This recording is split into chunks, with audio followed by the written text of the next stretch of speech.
Okay, all right. It's okay.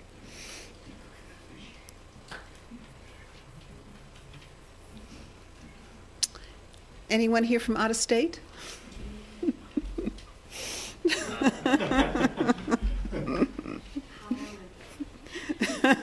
Oh, well, that doesn't count.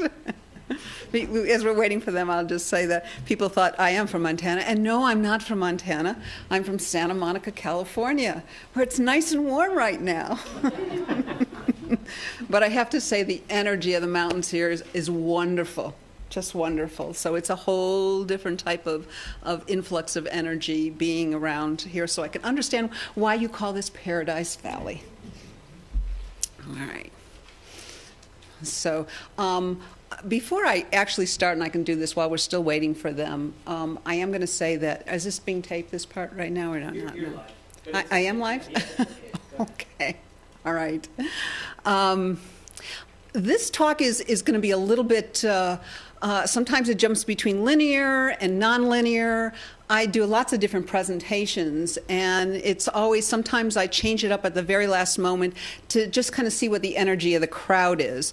And although some of this stuff, some of you who've read my book may have heard already, there's going to be other stuff that you haven't heard. So I'm going to be kind of jumping from one thing to another, but it all makes sense in the end. I promise, okay? So just hang in there. And we'll try to, we're going to actually be covering a lot of ground in 2 hours. And so I'm not going to be taking any questions while I'm talking. At the end, I'll take some, as long as the question isn't a long statement or a story or something like that. You can share that with me afterwards during potluck if you want, but during the time of we're all together, a specific question that might be helpful for the others to know as well, that maybe I haven't answered or addressed adequately. Okay? All right. Okay, well, we might as well start. I'd like to first of all thank Christopher Rudy for inviting me here. Thank you very much. Although I'm not a superstar, as he seems to have alluded to in his thing, I certainly feel like a rock star here in Montana. And so far, Montanans have been very, very open-hearted and wonderful to me, and I'm very grateful to this experience because this is my first time in this great state. So maybe not for you in California, but Montana is sort of like, where is it up there? Is it above South Dakota, North Dakota, whatever? Now I know where it is. Okay. So I'm going to just, I have to also clue you into saying next. So I want you to first look at this screen, and this is what I'm going to preface at first, this particular picture. This is ancient Greece in 100 BC. This gravestone was found in an ancient ancient Greek tomb. It's now displayed in the Getty Museum, the Getty Villa, actually, in Malibu, which is very close to my home in Santa Monica. And if you look back at it, you'll see that it looks like she's opening some type of box. But is it a box? This looks very suspiciously like a computer laptop with USB ports. Now, some people say, oh, maybe it was a jewelry box, but there was nothing that had broken off of this display inside this tomb, which makes you wonder, are we really only rediscovering everything that has already existed in the past that we have lost our link to? And that's pretty much what I'm going to talk to you about today. My journey and what I've discovered is that what we're rediscovering. So, next. So to start at the beginning, how did this all happen? Some of you may know the story. I'll try not to make it too long. But back in 2003, I was a clinical psychologist. I am always a clinical psychologist, but I was a practicing clinical psychologist at that time. Now I'm retired from that. And I was working with clients that evening, and as I was leaving work, I had this unusual feeling of something moving out of my chest, heart, solar plexus area, this whole wide area, and it was just a whoosh. And with that whoosh came a very unusual feeling like, I think I'm done here with my work here on earth as I know it. And I never had this experience before. I'm a very goal-oriented person, and I didn't know what this meant. And I thought, if I'm done, does that mean I'm getting ready to die? And then I thought, but what if I'm not getting ready to die and I have to experience this feeling of what was to me a profound sense of emptiness, like I'd lost all my relatives, or, the end of the world had happened or so forth. It was very profound. And I thought, if I have to experience this the rest of my life, this is not going to be a good situation. So I thought about this. I wasn't incapacitated. I could certainly drive home. And as I was sitting at home, thinking about this, trying to make sense, because I'm very cognitive oriented and I have to figure and analyze things out, going into my psychoanalytic mode. And I thought, what does this mean? And just as I'm asking myself, what does this mean? I see this swirling vortex in my head, and the next minute I'm sucked through this tunnel, horizontal, feet first, traveling at a high rate of speed, and I can see light at the end of this tunnel. Now, I certainly hadn't lived in a vacuum, and I knew what the light at the end of the tunnel means because I'd certainly heard about it. And of course, I meant light at the end of the tunnel. Did I die? What did I die of? I wasn't sick. And, all these thoughts are going through your head very quickly, and you realize, well, if I'm dead, there's not much I can do about it now. So let's just go with that flow, see what this is about, and see where it takes me. And I went right towards the light, but I could not go into it. I stopped. It was like something brought me to a screeching halt, and I just hovered there. And I just couldn't move. And believe me, I tried willing myself into that light. And nothing was happening. And I had this thought, well, this is boring. And with that thought, this is boring, it's kind of amazing what goes through your mind at these kind of strange times in your life. But I thought this was boring. And with that thought, all of this energy poured into what I thought was my physical, etheric, whatever body, because I wasn't sure, it still felt like my body. And with that was this great implosion of just immense energy, and it spun me back around and sent me back through the tunnel as fast as could be, horizontal, feet first, as I had gone out. And the next thing, I found myself back in my physical body. My whole left side was paralyzed, and voices in my head were saying, "Breathe, Kathy, breathe." And so I listened because I was alone. There was nothing else I could do. But I knew in that moment, in that instance, that even though there was no way to clinically prove this, that for some reason my heart had stopped. And whoever these voices were that were telling me to breathe back in my physical body were because they wanted me to jumpstart my body again and my life back into the physical form. So I listened, and I tried to relax as well as I could under the circumstances, but I could feel them clicking things into my body on my left side. And it was all clicking into place where I suddenly felt that I had total mobility back in my left side, but I had a pressure in my chest. And I had one of those thoughts as well, oh, no, I'm going to have to go see a cardiologist. And the voices in my head said, no, you're not. Everything's going to be okay. Don't worry about it. Somebody telling me not to see a doctor. Okay, all right, I'm on board. Well, I thought that was the end of this experience, even strange as that may be, and I had no idea what it meant, because all I knew was I went through a tunnel and I came back and I didn't see anything. I saw the light, but that was it. And it was very uneventful. No hordes of welcoming strangers or angelic lights or heavenly choirs or anything like that. That's why I said I thought it was pretty boring. But within the next 24 hours, after returning to my physical body I was suddenly had this brain shift.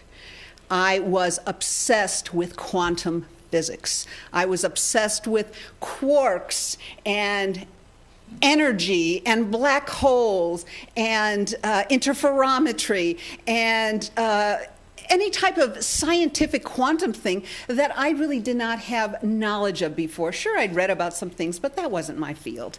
And I was waking up between 3 and 4 a.m. every morning with these thoughts going through my head. And of course, I could not go back to sleep.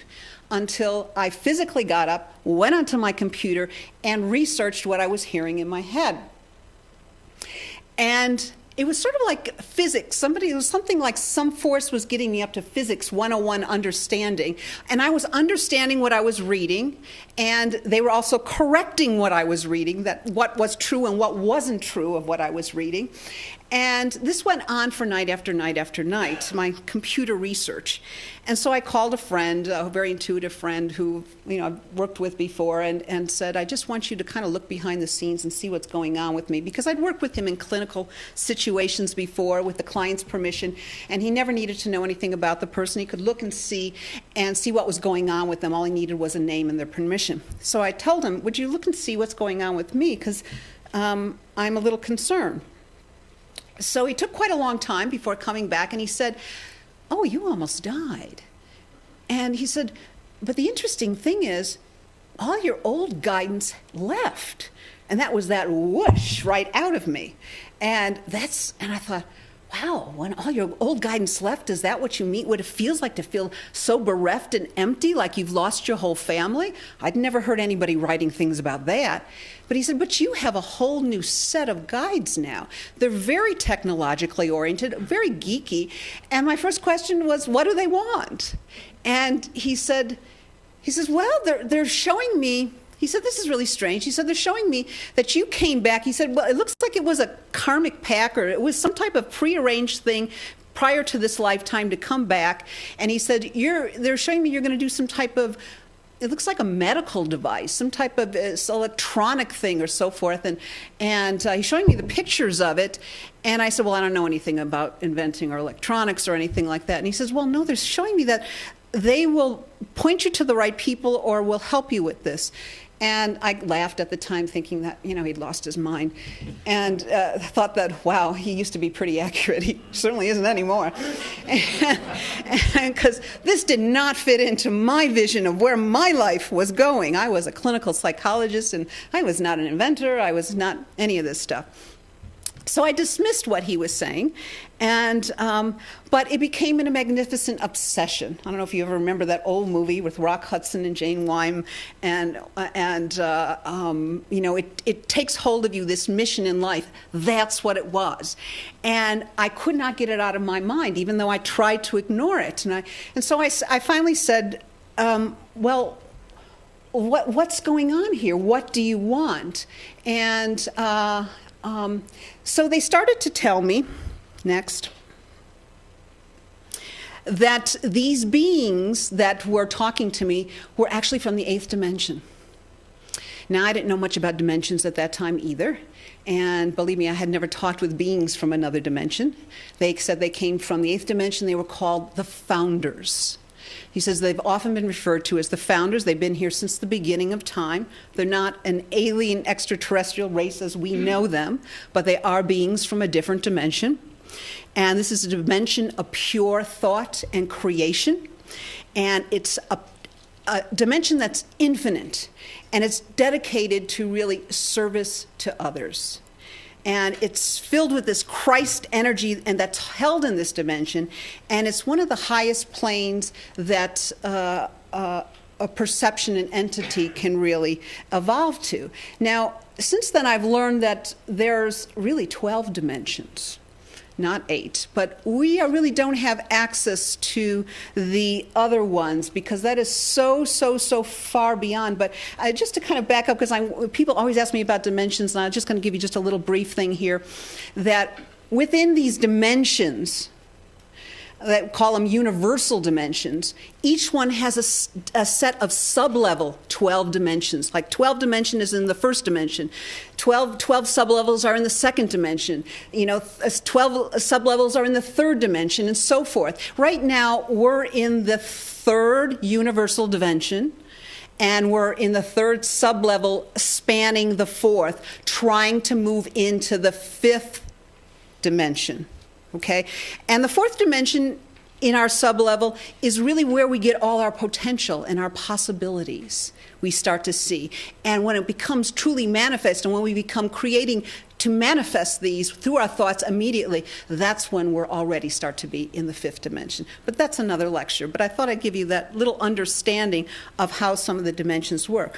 Well, these beings from this eighth dimension really help write the spiritual blueprints at an abstract, energetic level. And they're sort of like treatment plans for our evolutionary process. They come during key times in our evolutionary process, whether it be every 26,000 years, every 260,000 galactic ascension level years, and so forth, to help us through this process to move. Right now, we are in the most biggest evolutionary point since in the last 260,000 years. It means all of the dimensions are trying to move up at the same time. So we're all interrelated. And when they said that they come here during these times to help in any way they can without interfering with our free will process. So a lot of information is seeded down during this time, most of it in technology, in new thoughts in medicine, in science, and so forth, to help us understand, to awaken, to move into that process. That our world is changing, they said. And we need tools to help us shift into a little bit higher dimensional state where then all things are possible, because people are having trouble navigating this new energetic influx. I'm sure you've all felt the energy is all accelerated. It has been for the last few years, but it seems to be even faster. And many people are having difficulty with this. Many people are either getting chronically ill, changing their life, 180 degrees, or checking out of the planet. And, it's a time where it's hitting critical mass. So that is, they said this was part of my soul path as well, to help during this time to bring something forward. I mean, not that I remembered I had ever done this. But so they said, so I thought at this time, okay, well, does this mean that, okay, I go out there and try and find somebody to help do whatever they want me to do? And as I tried to do that, I hit all these obstacles. And when this kept happening over and over and over again, I finally threw up my hands and I said, what do you want? I'm obviously not getting it. And they said something very clear. We want you to do it. Not anybody else, you to do it.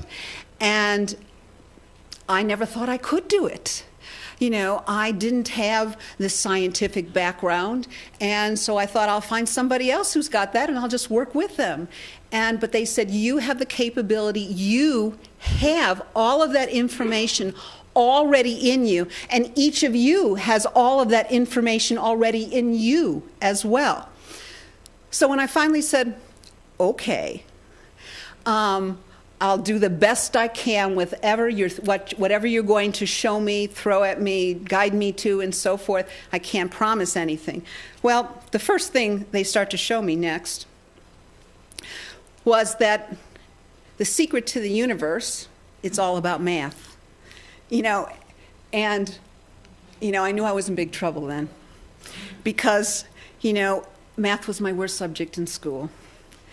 And I had absolutely no capability. It was so abstract a thought to me. I was good at history, English, all these other things, but math was like speaking Swahili, another foreign language. And, I thought, why didn't you pick a math expert, for heaven's sakes? But, sometimes life gives you your greatest gifts disguised as nightmares.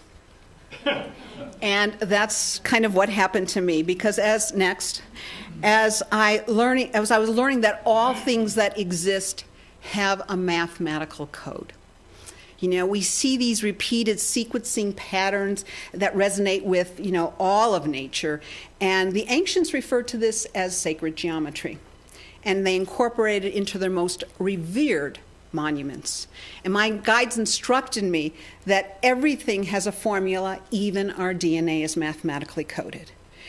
But we need to speak to it in a language it understands. We can't just tell our DNA to snap out of it, as Cher would have done in that movie. We need to give it information that is specific to how we want it to grow, evolve, and change. It's our biological internet. Okay, it determines, it programs how we age, our health, our appearance. It really does make scientists forever wonder, is God a mathematician? Well, I think he is, because math is sacred.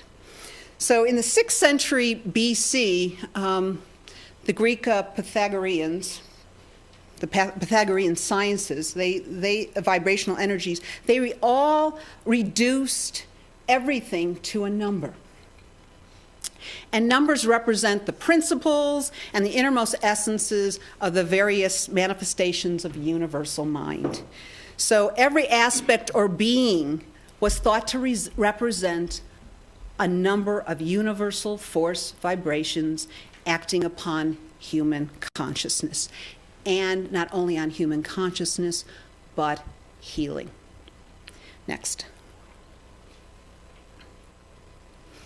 Okay, sacred geometry is infused into everything, and I have to show this particular slide because I was in a hotel.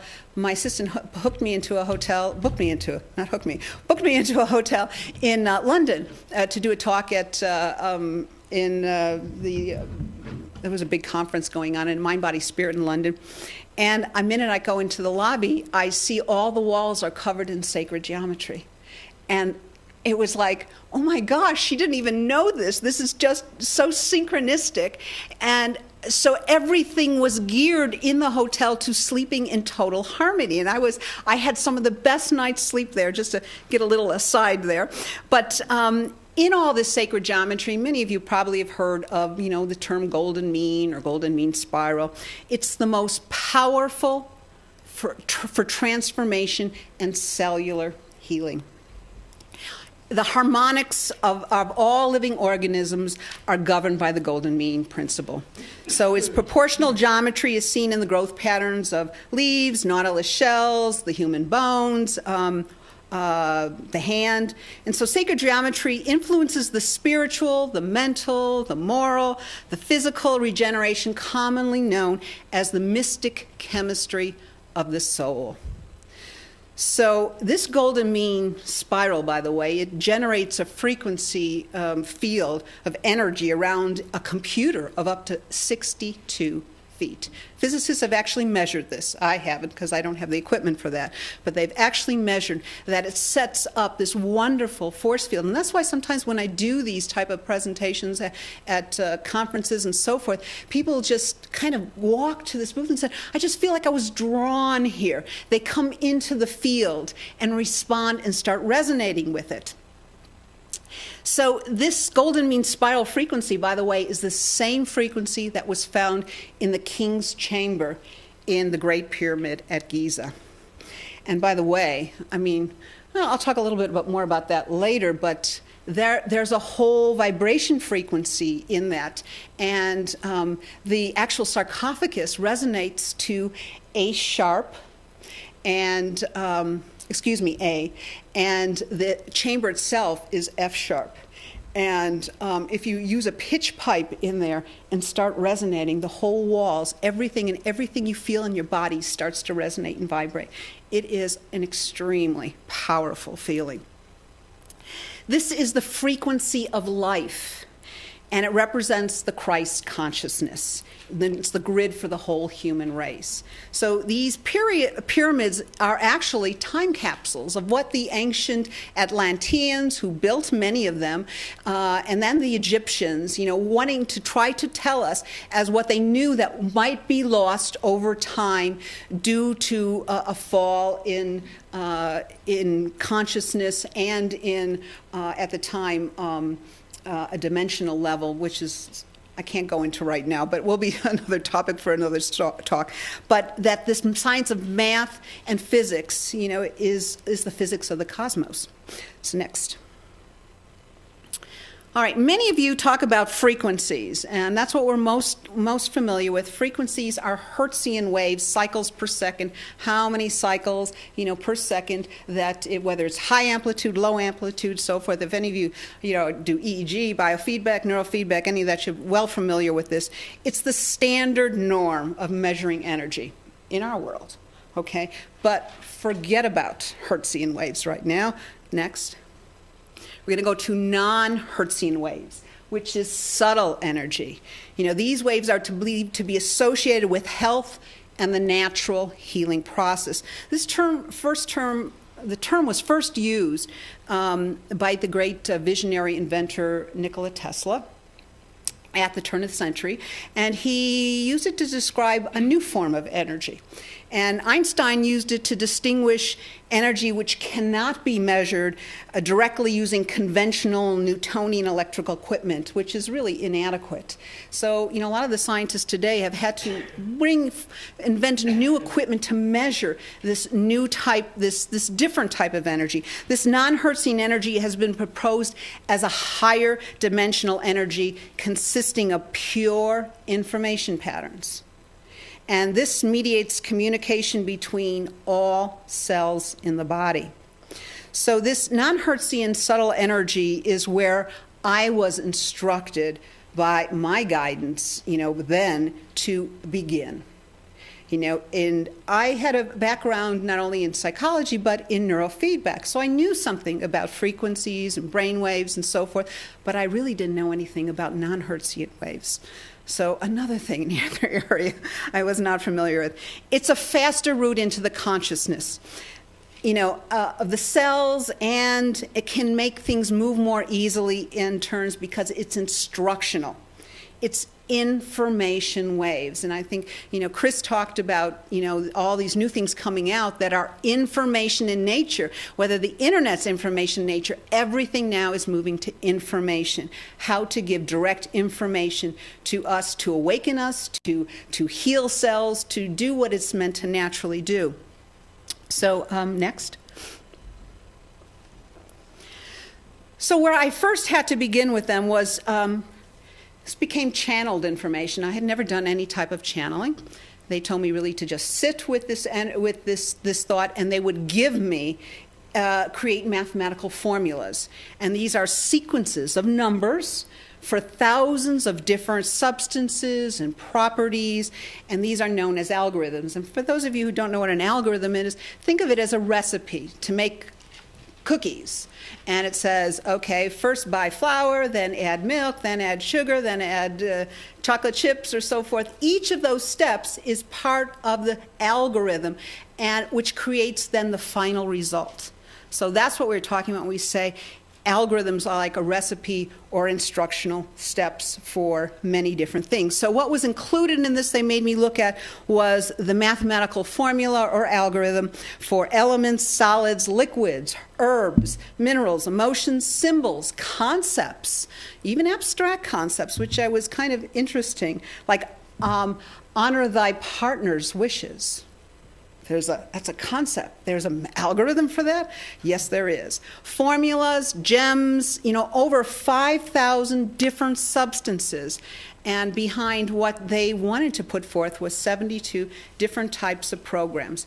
Plus water. This mathematical substance coding is then compressed into numeric binary code, which is zeros and ones. It's the language of computers. It takes information into your DNA and actually helps rewrite it. As I said, binary code is the language of computers. A lot of people who do software understood this when I started talking to them about, pressing the formulas into binary codes. They got it right away. They said, well, of course that makes sense, because zeros and ones give language to instructions to computers. So in this, by the way, binary code is the language of the cosmos. And it goes back even before Egyptian times. The Egyptians said they didn't invent it. They got it from the star people. Okay, which is another lecture too. All right. Okay, so next. So they said it was really important when you're working with mathematical formulas and information to always include an algorithm for pure water. Kind of hard to find pure water on our planet, but it is possible, so to facilitate the energy flow of information to the body. And, we're made up of water. Water is so important to health and healing and so forth like that. And they stress this more than anything. So, it makes me think that, most of us just do not drink enough water. And so remember to drink your 8 glasses a day. All right, next. Okay. So, do you know that sound is the first sense to develop in utero, and it's the last sense to go when we die? So sound is very, very important. Sound is used as a bridge between the unconscious and the conscious world. It's the quickest way to enter the energy field, and music and sound are the carrier waves of information that are sent to the body. I've seen it. I've seen it happen, and maybe. I have to go back, and the best example of sound that I can think of is a story that I actually included in my book, and that was many years ago when I lived in the not so great state of Kansas, not like Montana. I was roller skating, and I'm a good roller skater. I love to skate, and I was skating backwards in a very, very crowded skating rink, and all these people fell behind me, and there was nowhere to go but down. And so I tried to avoid falling directly on them, and my hand went down to break to kind of break my fall, and my hand broke. But not the whole hand. What was a navicular bone in my hand broke, actually my left hand. And the doctor said this is the hardest bone of all to heal because it atrophies, not enough blood supply to it. Instead of being in a cast for 6 weeks, you're going to be in a cast for 6 months. And sometimes you need an operation after that. And I thought, 6 months? I had this canoe trip planned, and in a month, and I was not going to miss this canoe trip. So I thought, this was, way before I learned about, I had my near-death experience, but I had worked at the New York City Ronald McDonald House, a home for healing, many, many years ago in New York. And I remember Elizabeth Kubler-Ross come to the house and talk about visualization and healing. So at the time I thought, I'll use some visualization techniques to hopefully speed up the healing of my hand. So what I got into my mind was I first thought I would get the x-ray of my hand from the doctor, who thought I was nuts for asking. And I went off over the bone, the crack in the bone, with whiteout fluid. We don't have it anymore, I don't believe, but they had it back then. And so I put that up on my mirror in my bathroom so I could always see the bone healed. And then what I did was I decided to, something popped into my head. It was like an all-knowing, I need sound. And so what I did is, at the time, I found what I thought was the most inspirational music around, which was Vangelis, I always say it wrong, Chariots of Fire album. This is going way back. I'm dating myself. And so I took my big amplifier speaker and laid it flat on the floor, put my hand on the speaker with the cast on it, and something at the last minute told me to put a little crystal in my hand. And actually I had a crystal. It wasn't anything special, but I managed to find one in the house, put it in my hand, and then I sat there and, listening to the music of Chariots of Fire, I started to visualize doing all these things with my hand, climbing mountains, lighting with torches, swimming through oceans, and doing, it was already healed, and it was a beacon of light. And as I'm thinking all of these wonderful thoughts, I'm feeling heat sensations just rush up my arm, pulsing. And I'm thinking, this is interesting. I don't know what it means, but it's interesting. And I would do this for 30 minutes each day, and anytime people ask me when's the cast coming off, I'd say any day now, because I know we can get into our, poor is me, it's 6 months, and blah, blah, blah, and which just nullifies the programming. So I did this, and after 4 weeks, I had to go back to the doctor. And I was really proud of all my, visualization and sound healing work. And he said he took an X-ray, and he came back in kind of scratching his head. And I said, "It's healed, isn't it?" And he said, "Well, it looks really good, but I know these bones. They don't heal that fast." And he slapped another cast back on my arm. And I was kind of crestfallen, but I was determined. I went home, and I continued to do it. And within, I guess it was about a week or two after that, I started to have dreams that my hand was already healed. And I pay attention to my dreams, and so I cut the cast off. I'm not advising that to people. It's much harder to do than you think. And I left a kind of a mess at the hardware store, trying out different things to see what would work. And I exercised my hand for about a day with an exercise ball, and it was totally strong.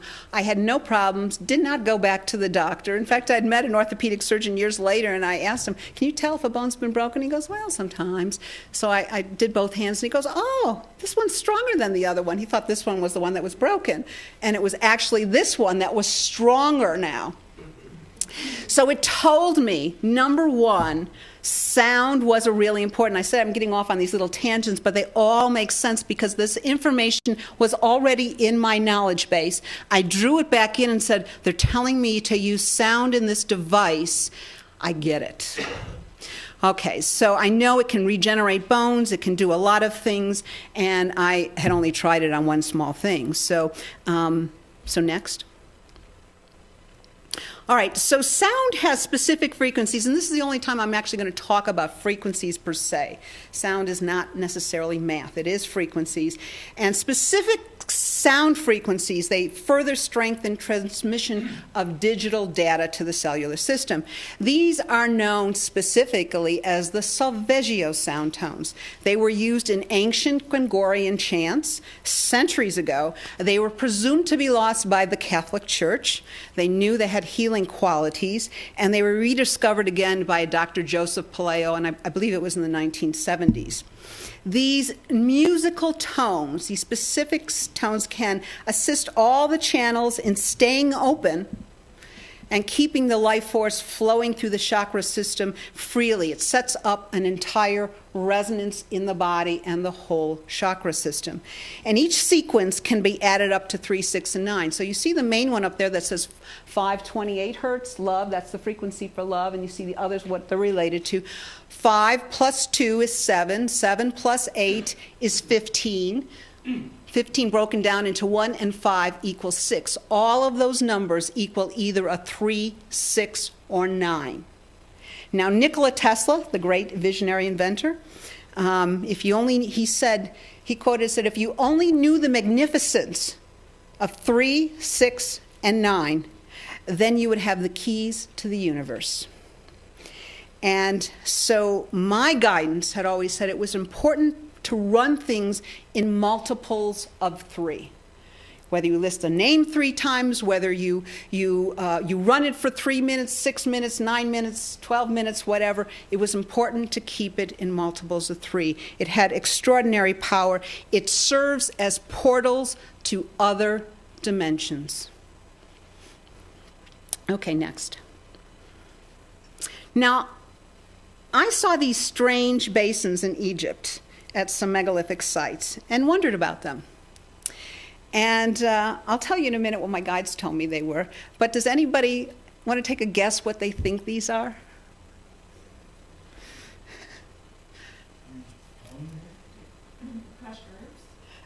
Good. No. Very good, very good. They said they were piezoelectric basins for acoustic levitation.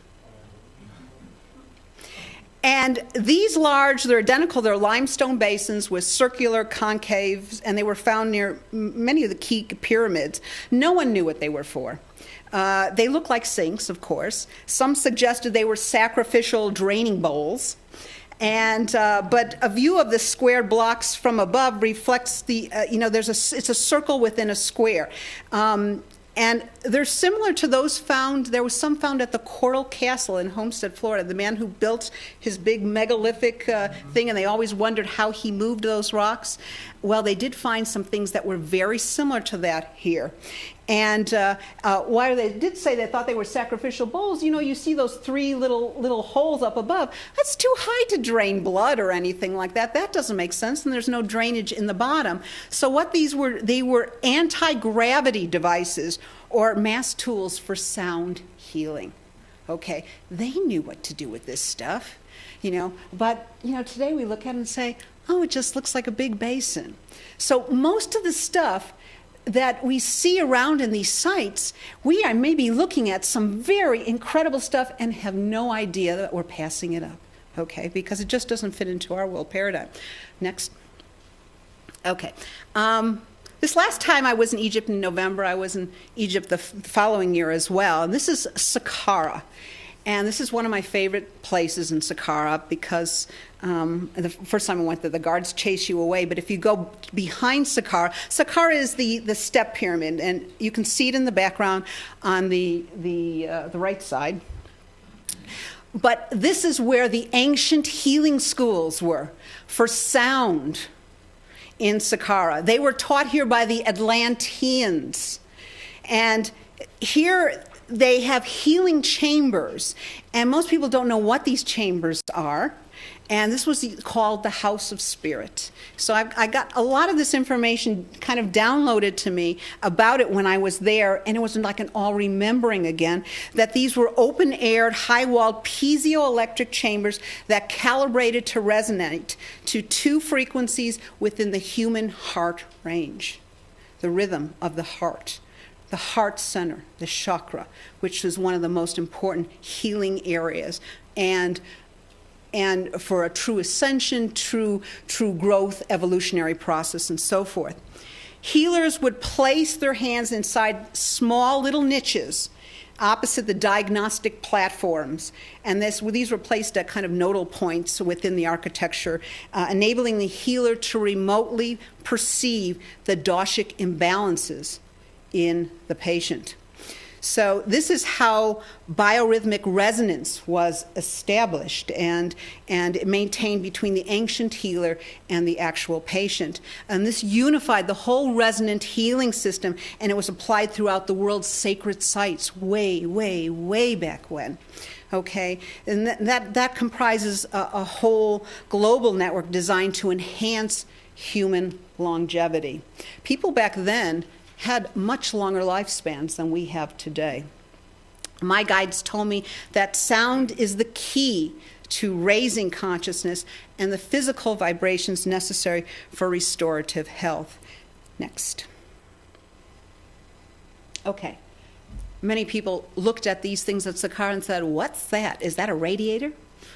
No, these aren't radiators. These are sound resonators in each chamber. And you'll see them nowhere else anywhere in Egypt, only at Saqqara. And so most of this has been lost, but you think about it now that they could start to resonate these niches and people could actually be inside it. And next, I'm going to do the next slide because this kind of ties into that one. There is a wall around Saqqara, and the priest of Saqqara, who were very into sound healing, each of the priests would stand in that particular niche of the wall, and together they would tone and create a frequency fence which kept out those who were not of a vibration that they wanted to have inside, or those would be kind of repelled and not be interested in going inside. Or it kept, the folk that lived around there not so curious to ask questions why there's strange things or sounds happen to be going on at that temple during that time. So they used this, and they also, by the way, talked to some of the villagers or people around that time and in their sleep gave them suggestions that everything is okay, do not worry, do not be concerned, like the man behind the curtain type of thing. And that's kind of went on during that time. So as I'm saying that, here we are, sound is important. The ancients use it, and I'm just touching on a small little aspect of it to give you an idea of probably of stuff you haven't heard before. So after sound, they pointed me to the next thing, which is fractals. I'd never heard of a fractal. When I think of fractals, I think of something shattering and breaking. And fractals are like holograms, and elements of a hologram are contained in the human body. The only way I can describe it as best is like those Russian Matryoshka dolls, a doll within a doll within a doll to infinity. All parts contain the whole, but with slight differences. Okay? And fractals serve to amplify information, especially mathematical information. So they make electrical field charges with that mathematical data, which makes our DNA work more coherently. So fractals are really kind of the new science of life. It's infinite, non-destructive, perfect compression, which creates phase conjugation, which holy men, refer to oneness or the divine. So, next. So we live in a fractal universe. Fractal patterns are seen everywhere in nature, whether they be in rivers, land masses, ice crystals. Start paying attention to these things. I mean, especially you got snow out there. I'm sure you've looked at that. Everyone is totally different, but yet very similar. Next. Trees, leaves, pine cones, that recurring pattern, fractal pattern. In fact, I also mentioned this in my book, that when a tree is diseased, the fractal pattern goes chaotic. Instead of growing at a certain, like 3 branches here, 5 branches here, 7 branches or 9 branches or something like that, it starts going haywire, and that's the sign of that it's not in harmony anymore. And, I always wondered, well, can I send it some kind of harmonizing thing to try to help correct the fractal? And I started working on this tree, and then the tree service came and cut it down. So I don't know. But actually, it was because it was being drowned. There was too much water under the ground, and it was leaking. It was one of their main pipes, and they didn't want to dig up the ground to deal with the pipe. So next. So everywhere you look, in animals, in insects, see that beautiful, wonderful fractal pattern. I just started becoming amazed with everything around me. Next. And even the beautiful seashells display spectacular fractal patterns. So, and next. Even the food we eat. Notice how it's always healthy food, vibrant and fresh, the fractal patterns. You will not find fractal patterns in junk food. And so this should give you a clue that fractals resonate with health and harmony. Okay, next. And so again, we see these in plants and flowers, and if we study them, we even see infinite universes within each petals. So in our infinite, we have a finite universe. Let's say the human body is finite because it's contained to finite, but inside is infinite levels, next, which you'll see in a minute. And our most intimate of all fractals are in the veins, the capillaries inside the human body, totally fractal. So it gives you something to think about, that all of these fractal patterns are creating kind of a balance, with us. And when something goes wrong, that's the first thing it'll start showing. So next. So of course, my question one day I said to my guides, are we all fractals of God? If we're made in the image and likeness of God, are we all fractals of God? Fractals, as I said, are infinite in a finite universe. Are we also part of a source of God, of all creation? And the answer is yes. Okay. And by the way, you can get the book over there, as Christopher already said, and I'll sign them later. Okay, next. So if you haven't seen an animated fractal, we've seen sometimes still pictures of fractals, but animated fractals, they're almost like living and breathing. They're very organic, powerful, important. That if they told me if I played mathematical codes behind these algorithms, if I play behind these fractals, that they would amplify the information of the codes. That was like putting it on super octane. And, a natural form of amplification, and you don't even have to look at the fractal for it to work. You can close your eyes. You don't have to, it's already working there. It's working in the field for you. So they act as a fractal resonator to increase power, strengthen information going to the cellular body. Next. Oh, well, I'm joking. Okay, next. You'll see it later. Okay, so then I was stuck with this dilemma. Okay, I've got all these components you're telling me are important, and I should do this, and I should do that. So, but how does one transmit this information to the human body? In an instructional waveform. I couldn't think about it. I couldn't find an answer, a solution to it on my own. So I contemplated, meditated next. And so they searched in my memory banks for what I could relate to. And Superman crystals. And the information on his history and race were stored in the crystals. And it transmitted to him all the information he needed while he was up in that fortress of solitude. And I thought, this was kind of a strange idea. But, next. I also remember crystals are found in abundance in nature. Some huge, huge caves of these crystals everywhere. That our human bodies are liquid crystals. And ancient Atlantean times, the making of a living crystal for consciousness was a priestly function. And the crystals were not made in factories like they do today, but were grown carefully, slowly, and with absolute stillness of concentration, by those who had the mental powers training to work with these raw materials. And there were different grades of living crystals during Atlantean times. On the low end, there was the basic record-keeping type. These were easiest to make, and consequently, they were many more of them were in use than others. They were fragile, small, usually short-lived, as they were prone to damage, as crystals are. And among the higher grades of living crystals were the communication types. And these are the highest of all forms, so the type for which they got their name, and they're used to embed a living consciousness. So I knew, okay, these do have some really very strong components of transmitting information. The ancients knew this. In fact, next. In fact, the ancient obelisks were seen as a communication device to the gods. They were made of granite, and in granite is crystal components.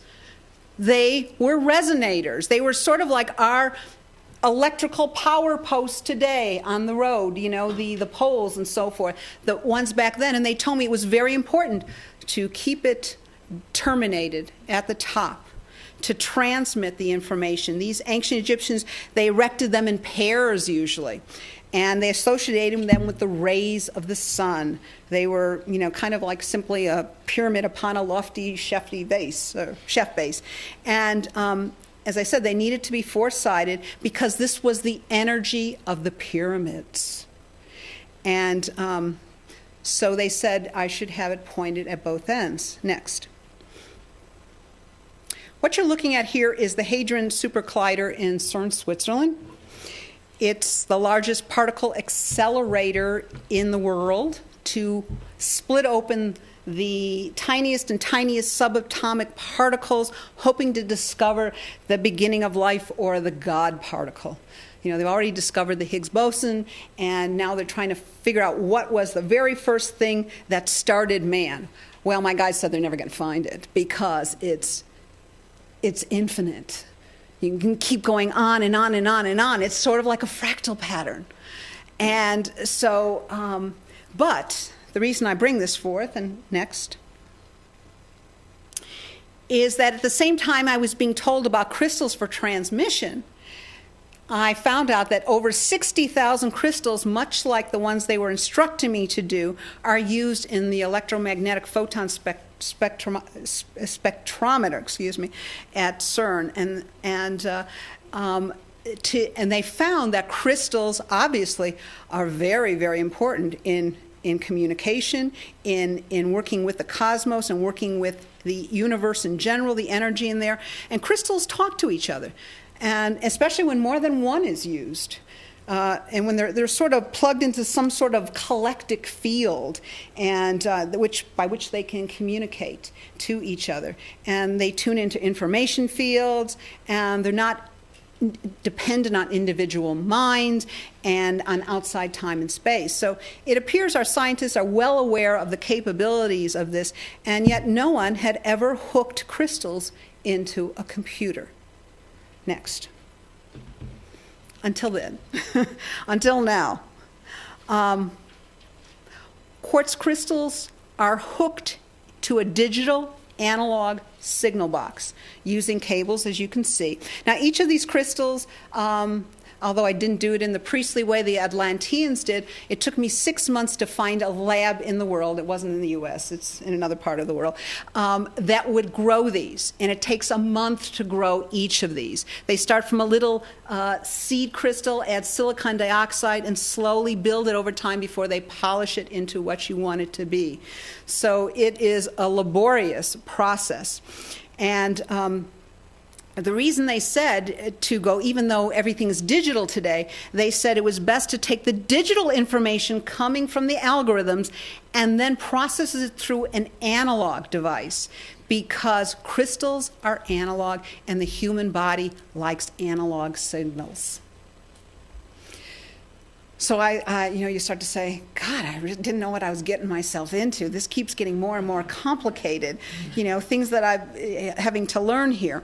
So although you see the bottoms have black holders, and by the way, I never could figure out how I was to connect them until one day I was riding my bicycle, and they kept forcing me to look down at my bicycle handles.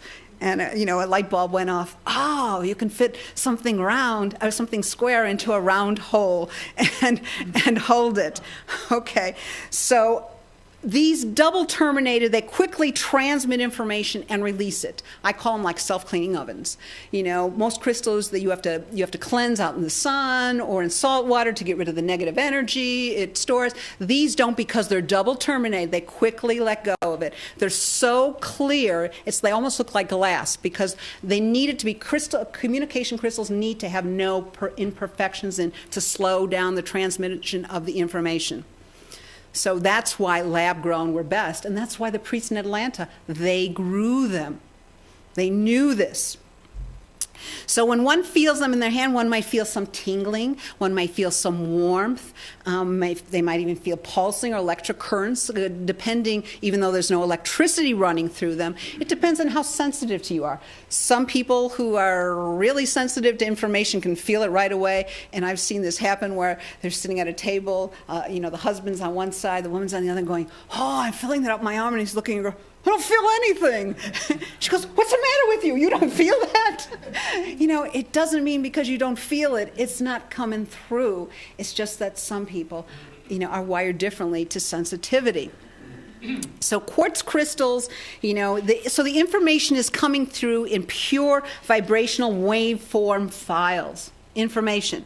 And these crystal, they act as oscillators. They have the capacity to store, amplify, and transfer information.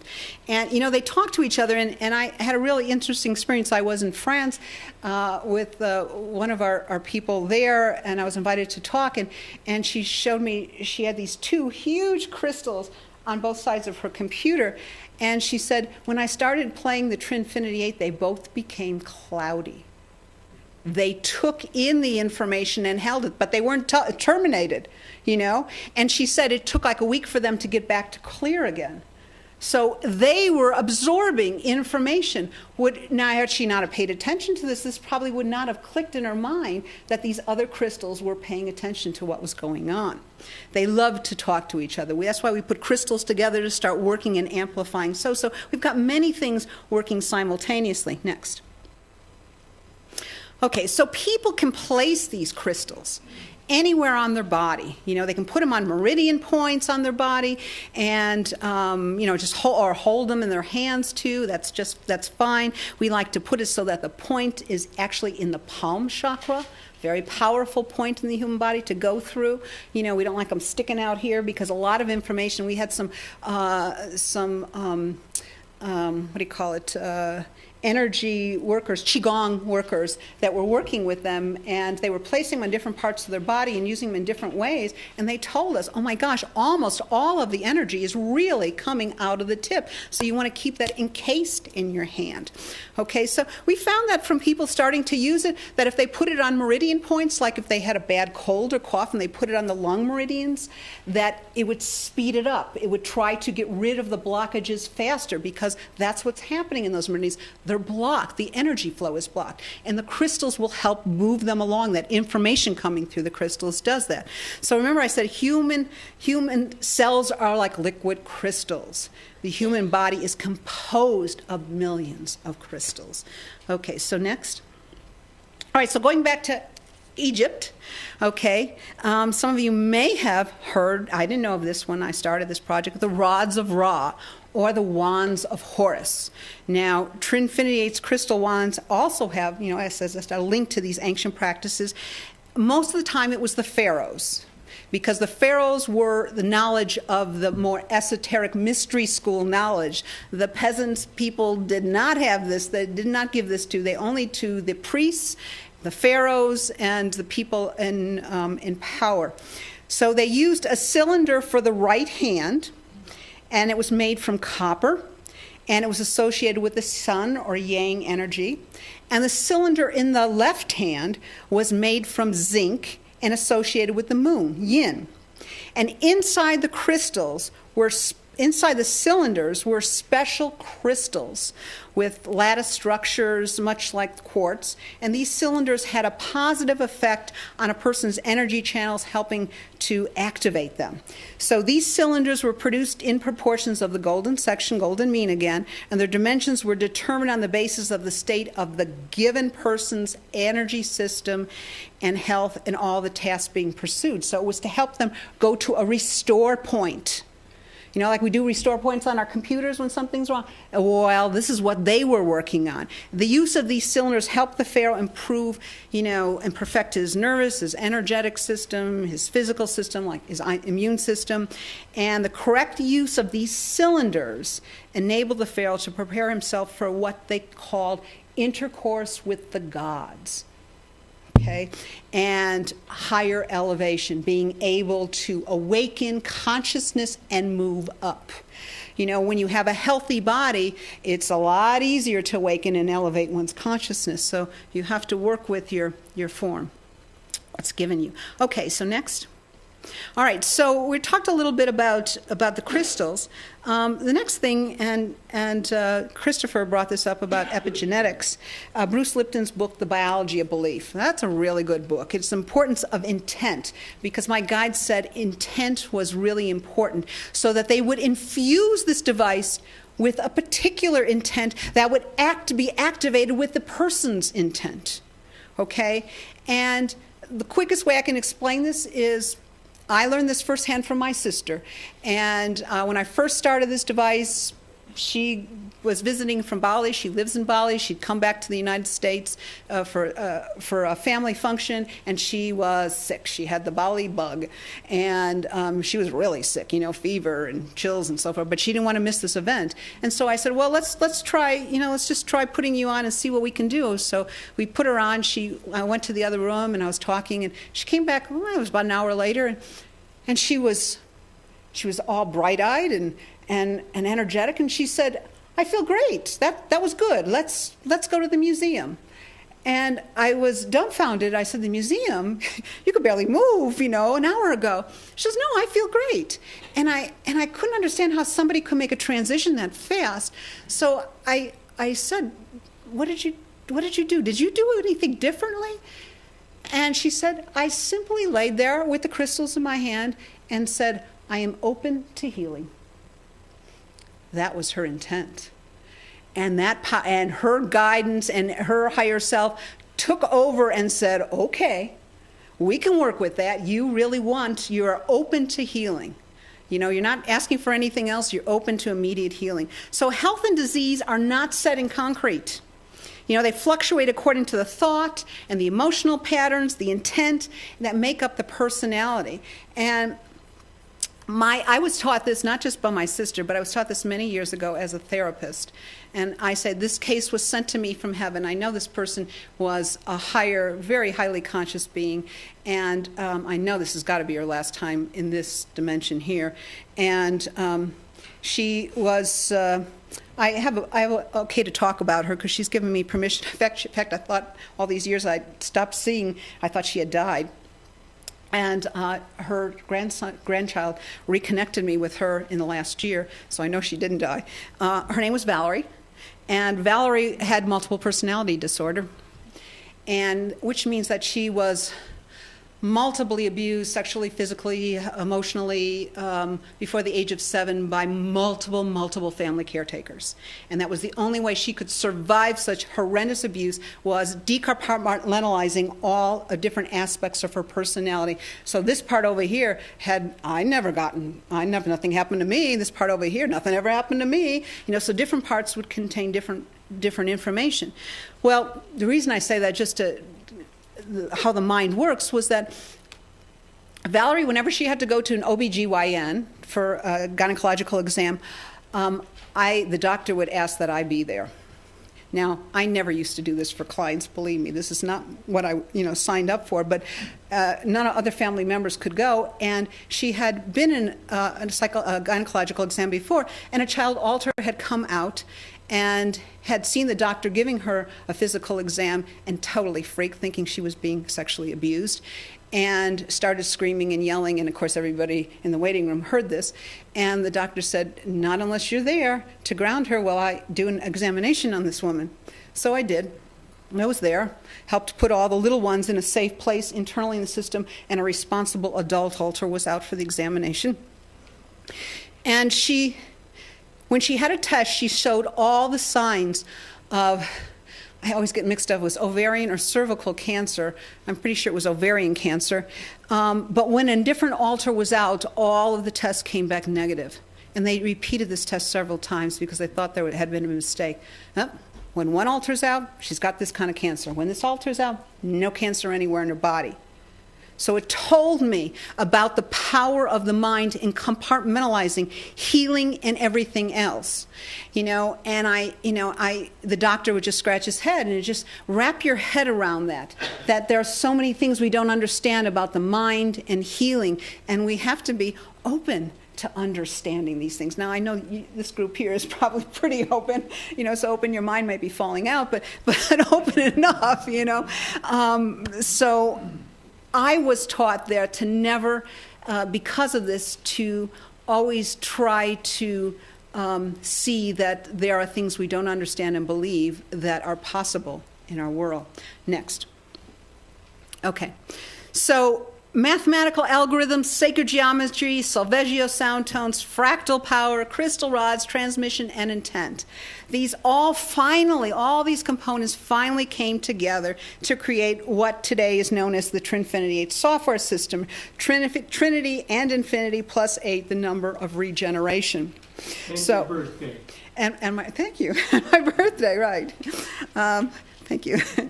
And it took 5 years. 5 years to develop this, and going through a little bit of insanity and a whole lot of learning and trust in what was being shown.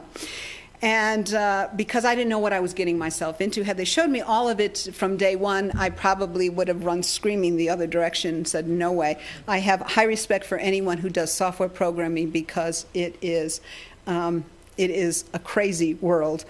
So, so putting this all together, I worked with a software program who actually knew the language of software, of programming, and I could put all the algorithms, all these components, and design things into it, which created a software component which contains 72 different programs that address physical problems, emotional release problems, spiritual development, and rejuvenation, anti-aging, and so forth of that nature. So, you know, people say, okay, well, what does it do next? Oh, I think, keep going. Yeah, no, keep going one more. I forgot to say next. Sorry. All right. Okay. Well, important thing is we got to feel good, mood, right? We want to release traumas from past life. And so sometimes we work on things like heart resonance, getting couples to both do this together so that little tiny things can percolate and come up to the surface and release and let go. Traumas from the past. So, you know, past life sometimes stuff comes up. You know, we just recently in our newsletter, we had somebody talking about a client that she had that she'd been to all these self-help groups all the years and had always said no. She had all these suicidal ideation, you know, thoughts, but she had never acted on them, but she still had them there, and she said, no, I didn't. I told everybody I didn't have them. And it finally, some of it she knew that she needed to finally address this. They finally came softly to the surface, and she said for the first time she was able to look at them and release them. So it's not like it forces anything to happen before it's time, but it helps enable you, maybe gives some a little bit of push, but it's not like being forced into a direction you're not ready to go. I always say everything in the universe is subject to change, and everything is right on schedule. It doesn't happen a moment before it's ready to happen, and you're ready to let it happen. So it creates new hope, less reactive emotional triggers, and physical vitality. So we use it a lot in pain and injury. We have people who use it in sports coaches to increase peak performance ability. We have an Olympic coach in Canada that uses it for that very purpose.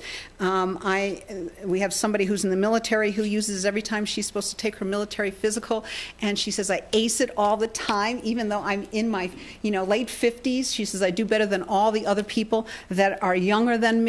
So she uses it for physical stamina, to increase energy. It also helps with libido. I've had many guys tell me it also helped with ED, erectile dysfunction, and getting the flow back up and the energy and the hydraulics working correctly. So, but one good thing is focus and clarity. We all have those problems sometime or another because we're tired or so forth. So ADHD, memory problems, helping to learn new tasks better, also improves eyesight. We found this out because we have one of our people is a big-name optometrist, and he uses it to improve eyesight for people who are almost blind, and it decreases needs for glasses or very little reading glasses as opposed to having strong everyday glasses. So, and the spiritual connection. I find this was really, really, really important in it. The near-death experiencers. They kind of relate to it right away because, they say, many people say, when I'm on this device, especially if they've had a near-death experience and are in tune with their own guidance, they will find that their guidance will interact with them when they're on this device. And this happened the very first time in 2009, July of 2009, when I brought it to a show, which was the Subtle Energy Conference in Denver, Colorado. And all the big subtle energy researchers in the world come there. And I figured, well, I guess this is the place to bring it forth and see what people think. Will it work? I don't know. And I did, and I just opened two display two, and I invited people to come and try it, just give me feedback. And one of the first men on the device was an intuitive, and I didn't know this, but he got on the device, and I could see he was crying as he was on the device, and I thought he might have had a bad experience or something. He comes off the device, and he goes, wow, he said, that was really very interesting. He said, because I saw my own guides come forward and help tune my intuitive ability, like fine-tuning a frequency dial on a radio channel. He said suddenly it was like crystal clear. And then he says, and then it was really unusual. I saw all the guides all these beings that were behind this device. Now, he didn't know the history of the device, because at this time I wasn't telling people it came out of a near-death experience. I wasn't saying anything. And he says, I saw all these beings that said they were instrumental in this device. And he says, and then I saw a man come forward who identified himself as your father. And he just said that he was very proud of you and it was money well spent. And the man did not know my father had died. Actually, he had died, it was about 2 months after I had had my near-death experience. And he did come back through one of my friends to tell me, when I told him about my near-death experience before he passed over, he just kind of gave me, paid lip service to me and said, that's nice, Kathy. I'm glad you're still here. I didn't know that he didn't believe a word I was saying. And when he did, after he passed over, he came back through a friend of mine and to deliver the message that you were right. And I didn't know what I was right about. And he said he knew what to do when he passed over. He knew that there was another world out there, and he knew about soul groupings and family and stuff like that. So anyway, people have found that they become more spiritually tuned in because it shifts the energy into a more conducive state where you're more open to awakening, to listening to your own higher guidance, to your body resonating with more healthy things. People said a lot of times they suddenly start eating healthier foods, being attracted to healthier foods, where before maybe there was more junk foods.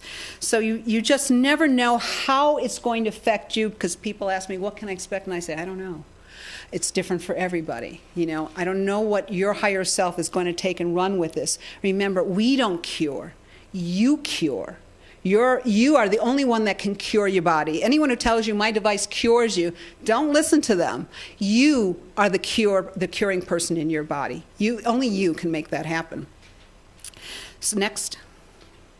So we had some nurses that gave us these. These were kind of interesting. Severe burn injuries. The first one on top was from a metal popcorn bowl burn.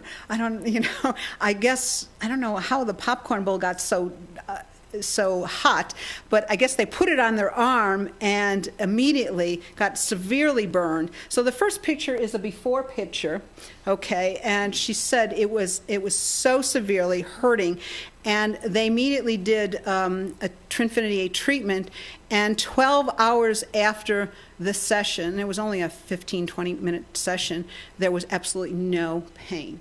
So you can see that, and they had not rubbed any burn ointment or anything on it because they were out so she had her Trinfinity 8 with her. So the bottom pictures are someone else. First one is a baseline, and this person easily bruises on planes and gets this bruising. So this is the first one on the bottom, is no treatment for 24 hours. And then there was a treatment 48 hours after injury on a T8 session. So you see the second one, and it's almost gone. So it really works fairly fast with skin tissue repair. In fact, we have a Beverly Hills surgeon using it on his clients to speed up tissue repair. Next. There are times when you see immediate results, right there.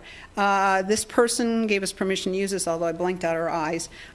She had a severe case of cold herpes on her lips, and she had one 15-minute session. As you can see, 15 minutes later, her picture was taken, and a lot of it, the inflammation has gone down. And they said, unfortunately, I didn't get the next day it was totally clear. Fortunately, I didn't get a picture of that. So sometimes it can work very quickly. Next.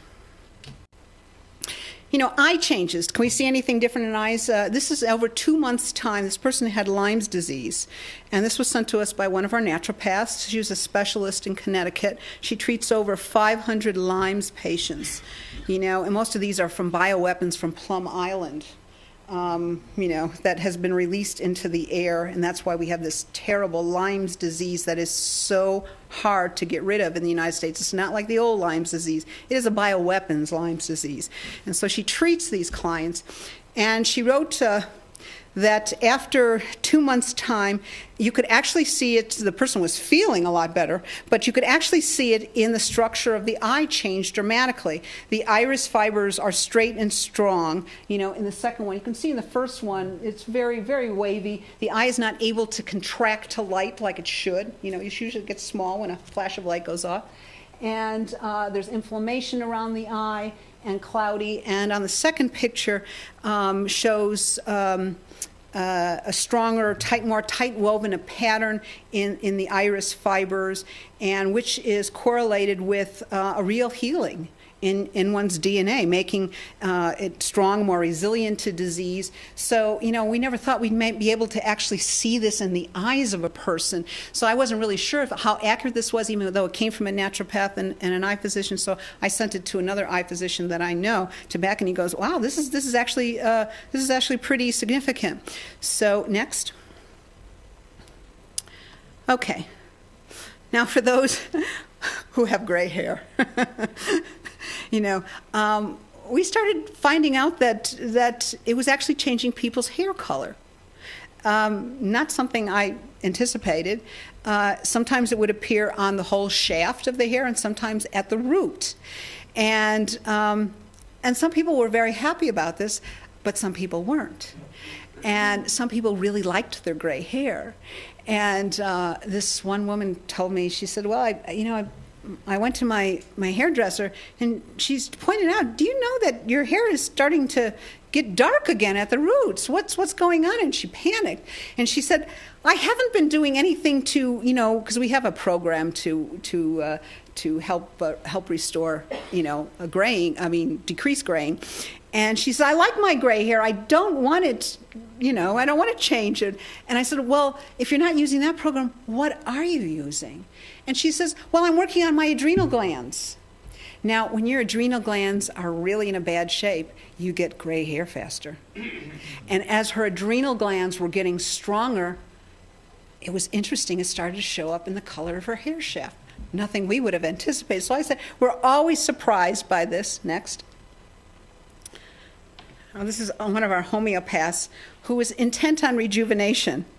And this is over 6 months' time. Now, granted, I know she changed her hair color. The machine didn't do that.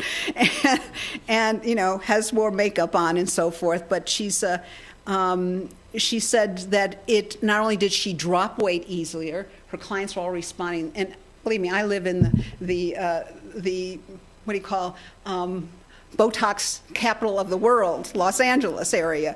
And people kept asking, what are you doing? She says, "I feel more passionate, I feel alive, I've got more energy. It was easier to drop weight. I was really doing it, just specifically, instead of going to the gym, I would just focus on the time I would take in the gym, just doing it 1 hour each day to focus on different areas and so forth." And this is what happened over 6 months' time. Which is really interesting. So I always point out that, yes, you can look younger. It doesn't, you don't have to go under the knife to do it. You don't have to inject yourself with all these strange, awful things. I'm 63 years old, and I've done nothing but energetics. No Botox. And in my neck of the woods, people always ask, "Who does you?" Infinity 8. No doctor. Okay, next.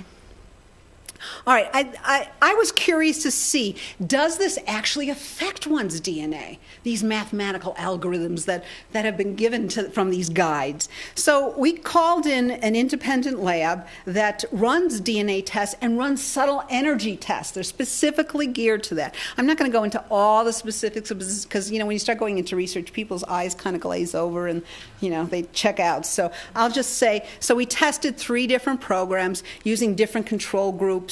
And this information is on our website, but we did find that one specific program, which was reverse aging, had showed all significantly increased the electrical conductivity within the human DNA compared to the non-treated group. And that electrical conductivity is associated with the increased ability for DNA to repair itself. So that was very interesting to find out. Next. Okay, so the biggest question is, can this treatment actually stick? Does it have to be done over and over and over again? Well, sometimes it can only be done once, and the particular situation ameliorates. But sometimes, like someone says, can I, lose 20 pounds in one session? No, it doesn't usually work that way. Neither does the gym, and neither does, pills that you can buy, at the store, so forth like that. It is a process. So I was at a North Carolina conference. And there was this guy on the other side of one of the booths. I had my Australian distributor there, and she had all her set up, and I was speaking. And this guy came over to me, and he had all these testing devices. And he was testing this new thing out of Russia called the Omega heart rate variability. And he came over to me, and he said, "What do you have in your device?" And I said, "Well, why?" He said, "Because it's registering very unusual on all my testing things." And I said, "Well, what do you mean?" And he said, "Well, let me show you one particular one, because I'm seeing this a lot. I'm getting people, after they've gone over to the booth over there, your booth, after they've done a 15-minute treatment, and I'm testing them to see what's happening." And I didn't know this, neither did my distributor. So he showed me, he said, so the first one up there was, they took a baseline of a person who was, they were 68 years old, and they were showing up as a 76-year-old biologically, okay? And all their symptoms are very, very low in that first graph. Okay, after one session, they all went up by at least 36%. You can see the overall health in the last column, the red. It went up by 36%. So then he waited till the next morning to retest this person to see if it held. And what it did, it went up to 42% as the third graph over there. It continued to gel, as energy does. It doesn't happen all at once. It has to start working on shifting the body. Okay. So then he decided to test this person after they'd had a second day of 15-minute treatment at the booth. And the person went from 42% to 48%. Okay, so he thought, oh, that's pretty good. And then he got kind of cocky, and he said, all right, well, I'm going to try some other therapy and see how that works with this. So he went over, and I won't name the therapy, or the other treatment device. He went over there, and he went down to 44%, from 48 to 44% on this other device. So then he decided, well, I'm losing steam. I want to go up. I want my biological age or biological age, to be better. So then he went over to the Trinfinite booth and asked if they could do a 15-minute treatment on intense, not normal, because we have mild, intense, and normal modes. And he put it on intense, and all of a sudden he went up to 67% overall health. Now, for those of you who might be interested, that blue line is cardiovascular adaptability, the green is autonomic nervous system, the yellow is central nervous system, pink is psycho-emotional state, and red is overall health. So we know we can track some of these things, and that's all I'm going to talk to you about, research, because you can look on our site. But, for those out there who want a little empirical data, I always try to put a little bit in just to answer some things. Okay, next.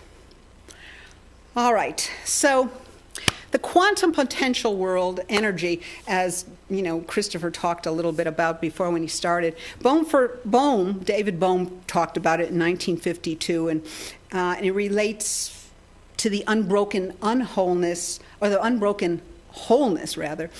the entire universe. And we find that everything is connected. Transmissions of active information is greater than the speed of light, which is kind of mind-boggling when you think of it. This suggests that we are unlimited and that we can create and simultaneously share information, kind of like a biological internet. Okay? We're moving into this super quantum potential right now. This level resides beyond the ordinary fourth dimensional space-time, like quantum potentials. Remember I said fourth dimension was more potentials. Fifth dimension is total creation and manifestation instantly. It's a higher dimensional level. Beyond that is even more subtle energy called the spiritual energy level. And this is what I believe many of our healing energy devices today are linked to, especially the Trinfinity 8. Next. Okay. So this quantum field, the quantum field of physics in general, may provide some of our answers on why remote healing works. And in 1982, an event happened at the University of Paris by a guy named Alain Aspect. He was a physicist, I believe. And they discovered under certain circumstances, subatomic particles are able to instantly communicate and with each other, regardless of the distance, regardless of the space separating. It doesn't matter whether they're 10 feet or 100 billion miles apart. They could still communicate. And they appear to be communicating at the mind-boggling speed of 20,000 times the speed of light. Okay, so the reason these particles are able to remain in contact with another regardless of the distance separating them is not because they are sending some sort of, mysterious signal back and forth, but because their separateness is an illusion.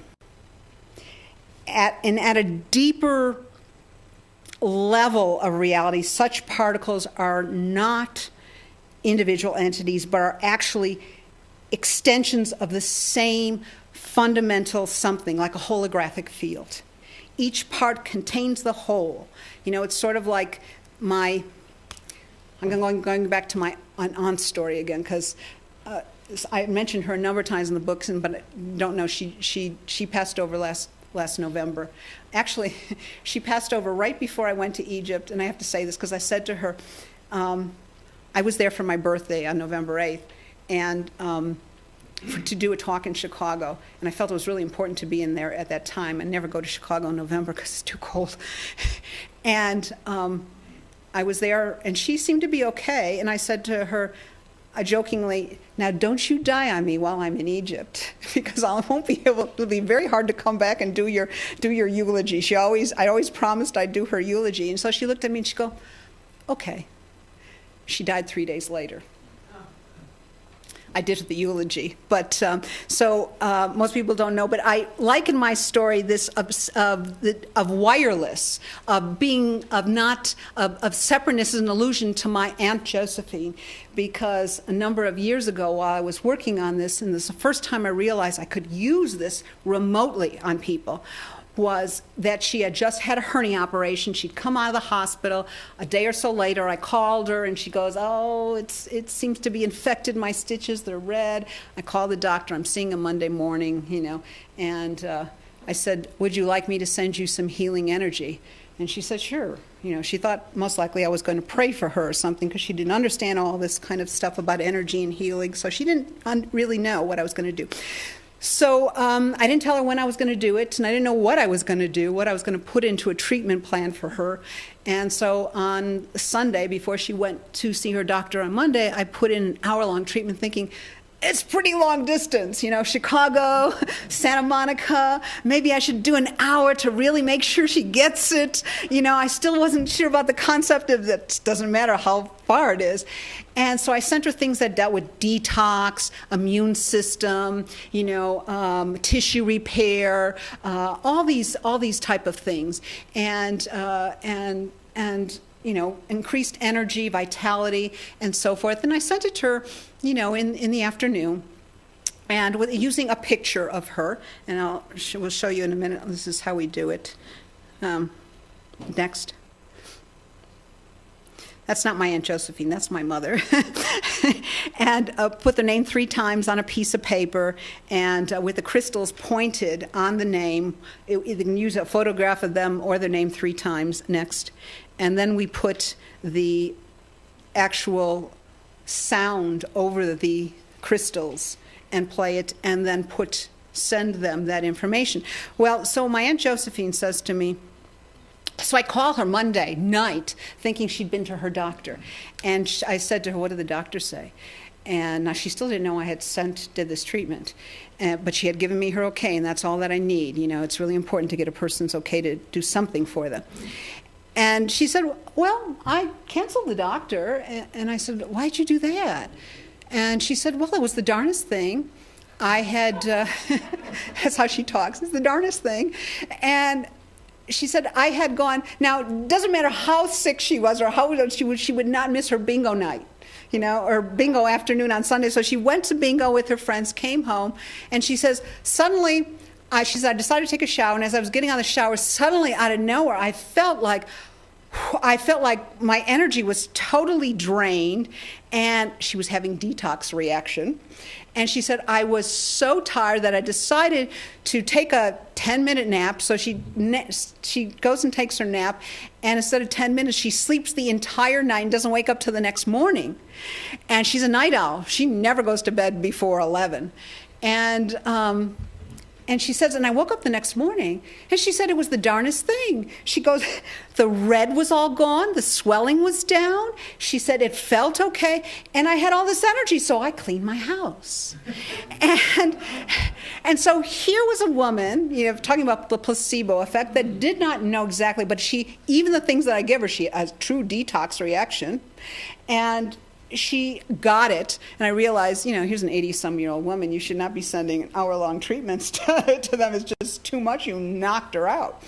And so, I learned from that too, but I learned that, we can send information to people with their agreement, of course. I never send it to anyone I haven't asked.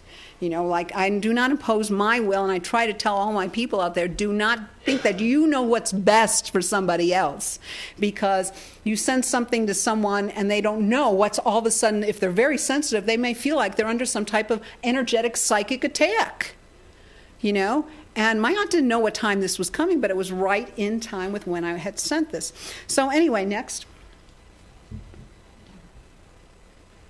Okay, so when we do these remote treatments, that's the beauty of it. It's like everything is wireless. Everything's a virtual office. You don't need clients to come to you and sit. Some of our people are in other parts of the world.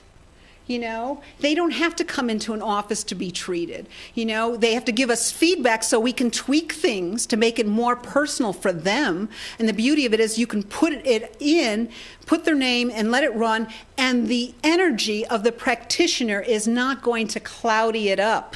We all have to count in the energy of the practitioner. So it's just between them and their energy and their higher self that's getting this, Because if you've ever worked with energy practitioners, say they're having a really bad day. Yeah, everybody's saying, oh, yeah. And suddenly you may start to feel their gunk, It's not intentional on their part, but energy fields overlap. So this is the beauty of it. Information can be sent without being influenced necessarily, except maybe your prayer or intent for them to use it in the way that is most helpful to them. So crystals, we bring in helper crystals. This big crystal, I have big crystals all in my place, and that crystal on the left side, that's a pretty powerful generator crystal. And when I moved it there, immediately I noticed that even the long-distance treatments that we sent to people got even more powerful. People would say, we want it from the main office here, no treatments. I don't know what you're doing, but it seems to be even more powerful, And that's because we've invited all the other crystals in the room. And I have, like I said, that's not the only one. They love to work.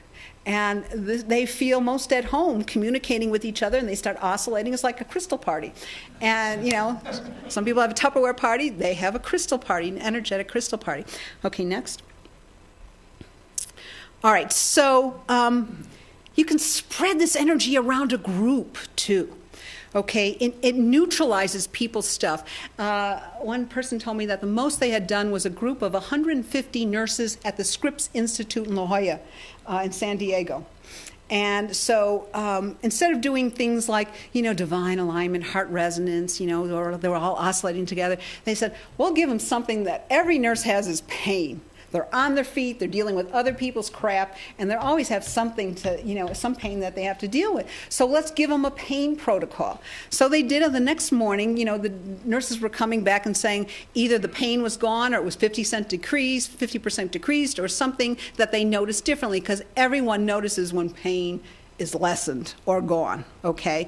So everyone holds hands in the group, and closes the group with a crystal on each side of the computer. So one person's holding the hand, and they're all holding hands so that thumbs are down or in a certain place, and the information, the energy goes through the group. You can actually feel it in some groups. It's a very, very, very powerful. I've been in some groups that was all women healers, and I swear you were just like buzzing. with the thing going through. So it neutralizes. It's not like you're getting other people's stuff by holding their hand.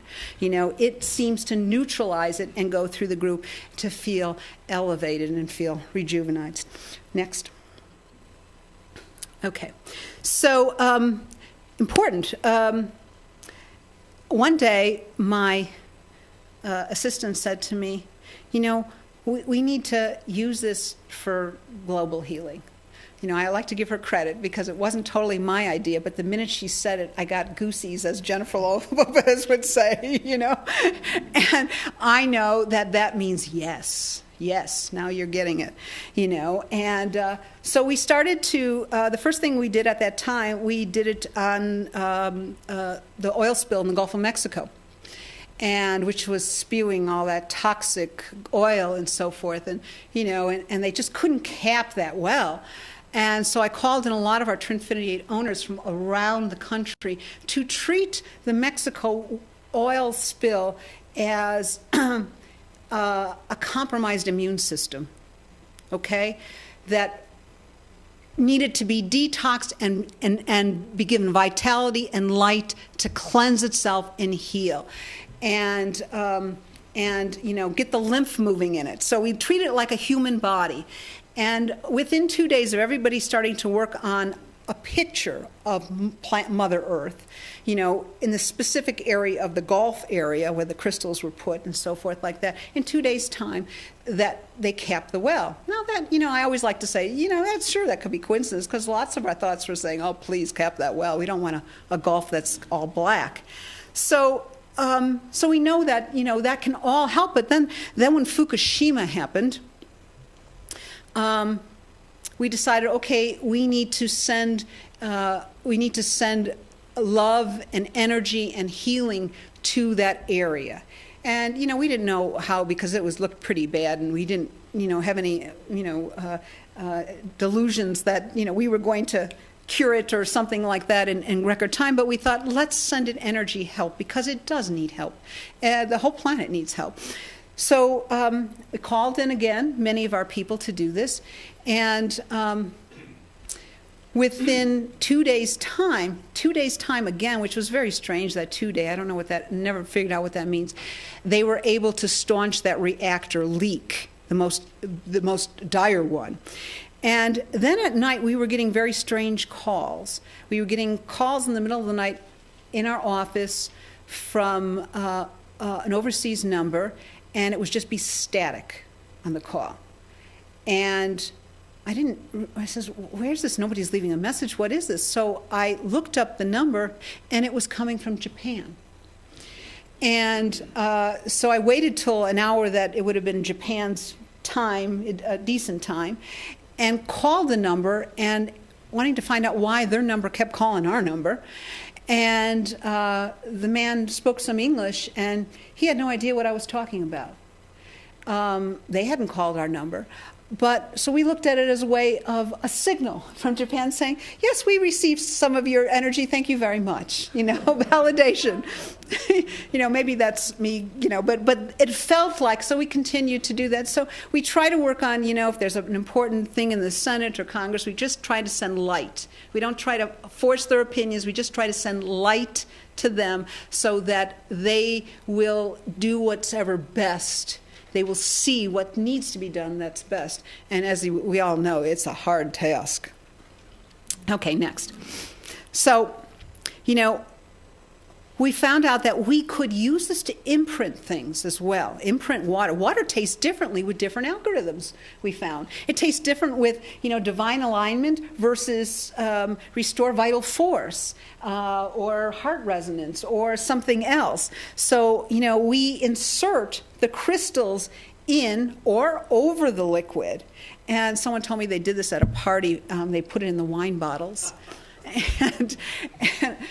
And I said, well, how'd you do that? And they said, so no one would have a hangover the next day and would feel really good. I never got to find out if that was the case, but it was kind of an interesting thought. No, we don't advocate, doing it in wine or liquor or alcohol or anything like that. All right, so next. But we recently decided to infuse it in algorithms into 100% organic oils, Trinfinity in a bottle. Now, these are not just regular essential oils. They go through like a 2-day process of crystal infusion, prayers, healing, algorithms, and so forth like that. That's why we almost call them sacred oils. And we don't have any for sale here. You can always get them on our line, but I'm going to put them out later. And you can each try. There's testers here. Each of the oils, some is for divine alignment, some is for focus, some is for passion, some is for freedom. The ones for freedom we find are good for addictions, any kind of addictions, or freedom from anything in general. And the relief one is really good from pain. So, some people, Freedom 8 stopped sugar craving in one day and I haven't had, I almost don't eat much sugar at all these days, and at one time I used to be a big sugar person, so I know that works. Okay, next. You can also try to give tools for people. We also have an app. There's a little thing here you can get online, mobile app for either iPhones or Android devices and two that have 4 different little treatments. Okay, next. Now, here's a few parts that I really like. I get through the business part, and I get through the stuff that really I love to talk about, because I don't look at just healing on this planet. I look at healing in the universe now. I look at, whether it be our extraterrestrial brethren from other dimensions, other planets, and so forth. We're all in this together now, okay? So Trinfinity 8 is interactive with consciousness, and what I call consciousness-assisted technology, CAT. I didn't actually coin the word. Dr. Stephen Greer of the Disclosure Project actually coined that term. So you enter it with your mind. My guide said our higher guidance knows what to do with the device. In fact, a number of people started reporting to me that when they were on the Trinfinity 8, they would see the cursor start to move by itself. And at first, when I heard the first one, I thought, what kind of computer do they have? And I thought, and then I thought, is this a bug in our software? Because you quickly go through that thought. But then I start to hear from a few other people where they said, what would happen was that sometimes it would pick a program that they wouldn't even think of that turned out to be more effective for them. Or it would change a music selection, that they resonated more with. Or it played it something that didn't make sense why it was chosen, yet they had a better response from it. So we said, well, I think we've made it easy enough that one's guides can now interface with it and work at it. Now, I found that most of these people that it was happening to tend to be a little bit more intuitive in general, so I don't know, but their guide stepped in and said, okay, I know how to work this device. It's very, very simple. It doesn't have all the bells and whistles like some when going down the rabbit holes. As somebody said to me, this must have been designed by a woman because it's so simple. Men like to have, they like to make it complicated. Women, we want it easy. We get in and just push the button, So I have to go back to a very, very strange story. I spent, because I said consciousness-assisted technology, Dr. Stephen Greer of the Disclosure Project, I spent a week in the desert with Dr. Stephen Greer, not alone, with a group. And it was a meditation group in Arizona where we specifically went in there, spent the week in meditation to interact with higher consciousness from other dimensions, space, extraterrestrials, so forth. He's very good at this. I don't know, some of you may have heard it. He's well known in his field. He was a medical ER doctor who had so many experiences, and now he briefs presidents and politicians on the whole extraterrestrial, disclosure project. So anyway, I went out with him in the desert, and was away from all, lights, cars, communications, so forth. I thought it was at a dude ranch, and so I had been taught how to do remote viewing many years ago by someone who was part of the Stanford Research Project on remote viewing for the government. I met him at a New Year's Eve party, and he was telling me about this, and he said, I can teach you, and so he did. And I'd done it, but I hadn't done it for many years, and so when Dr. Greer, part of the component was remote viewing in space as well, I found myself suddenly out in the universe, and I suddenly found myself outside a planet that had 2 moons. Now, he's not verbally walking us through this. We're in meditation state, and we're doing our own thing. And immediately I went into my science mode. What planet has 2 moons? 2 moons, 2 moons. And immediately I heard in my mind, this is Saturn. And even though, I didn't see rings, the gaseous rings, but I knew it was Saturn. And outside the planet Saturn was the huge, I can't even tell you how huge, space station. And it was not ours. And I suddenly found myself inside this space station, and I could describe it in detail. And there was many, many different levels. People were working on it. They all looked different. They looked like they were, something out of Star Wars from different races or subcultures or whatever. And I could see out what looked to me like window of the space station, but I understood at the time it was some strange fiber optic, and that if I was outside the space station looking in, it would look just like some type of weird metal, not a window. And my interest, my curiosity was drawn over to one part of this space station where all these sort of little beings were working on what looked to me like a cylindrical shaped, I thought it might have been some type of satellite? I wasn't sure. So in my mind, I'm kind of wondering, what's that? And I hear as clear as can be by, telepathy. This is to diffuse weaponry in space. And immediately I flashed back to the 1970s when our government was trying to show Russia that we were much more powerful we were sending up nuclear missiles towards the moon to show them, yeah, we can reach the moon too. And all of those missiles were mysteriously diffused. Nobody to this day can explain why. So immediately I flashed on that in my mind. Is this one of those things that they use to diffuse weaponry in space? And immediately I thought, well, our government will look at that as a definite weapon. And I immediately thought, who programs this? And as clear as could be, it needs no programming. It hooks into source and automatically knows the right humanitarian thing to do. And I was blown away by that. That's consciousness-assisted technology.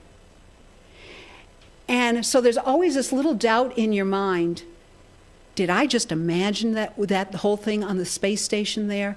It was pretty detailed. And so I did not want to share it with the group immediately thinking, oh, they'll think that she's showing off or something. So I didn't say anything. And the next day there was a processing session with Dr. Greer, who was talking about consciousness-assisted technology for the first time with our group. And something prompted me, well, I guess now's the time to tell him about my experience on the Saturn space station. And as I said, as I retold the experience, he turned to the group and he said, I want you all to pay close attention to what Kathy is saying. He says, I have been on that space station. He said, I have seen remote viewed everything on that space station. It was discovered about 12 years ago by our government, our armed military intelligence, and they freaked out. Anything coming back from Saturn, around Saturn now, it's still there, is airbrushed out. But I found a picture. Next. There was an object caught on a NASA feed. This one slipped by them. An infrared photo of a large object, stationary, right outside the rings. So We know they're there. We know that they want to work with us. They don't want us to destroy ourselves with our nuclear bombs and everything else. You know, they can't interfere, but they can try to at least help in ways they can without, you know, because it's like I said, Earth is a planet of free will. And that's why we came here to this particular planet, to evolve and learn our lessons, because it deals with free will. So, next. So, you know, if we go back in time, the ancient sacred Vedas that date back from before, 2500 BC, the Veda is the Sanskrit word which means to know or knowledge. It is known as the eternal law, and it's beyond human origins. And it contains the instructions on the universe and many of the mysteries of life, from mathematics to science, to the creation of the universe, to astronomy, to astrology, to future predictions, military weapons, and much more. Yes, we have had nuclear holocausts here on this earth already, and they have found evidence of it. In the deserts of Libya, the green glass fuse that only has shown up when we have done nuclear tests in Nevada. It's the only time. So they know that centuries ago there was nuclear war already on this planet. The Vedic literature is written in the Mahabharata. It's the oral tradition led to putting it into written format thousands of years ago. It talked about airplanes, using the exact word airplanes, atomic energy, and our DNA. Einstein, Nikola Tesla, Robert Oppenheimer, the father of the atomic bomb, they all studied the ancient Vedas. We are rediscovering this lost knowledge, lost technology, lost teachings. Real knowledge is truth, and that which does not change, truth. So today, as I said, we are relearning what the ancients already knew, and Trinfinity 8 is just another reincarnation of these lost sciences and devices used thousands of years ago, and we're just putting them back into action. So with that, I see I'm almost at my time, and I'd like to open it up to any questions, as long as they're questions, not statements, okay? So anyone have anything? Yes? Has anyone Dropped? dropped the crystals? Well, sure, that can happen. That's interesting. That is a good question, because sometimes, if people don't have rugs or carpets, or kids like to take the crystals and clap them together like that, because it makes nice noise and it chips them.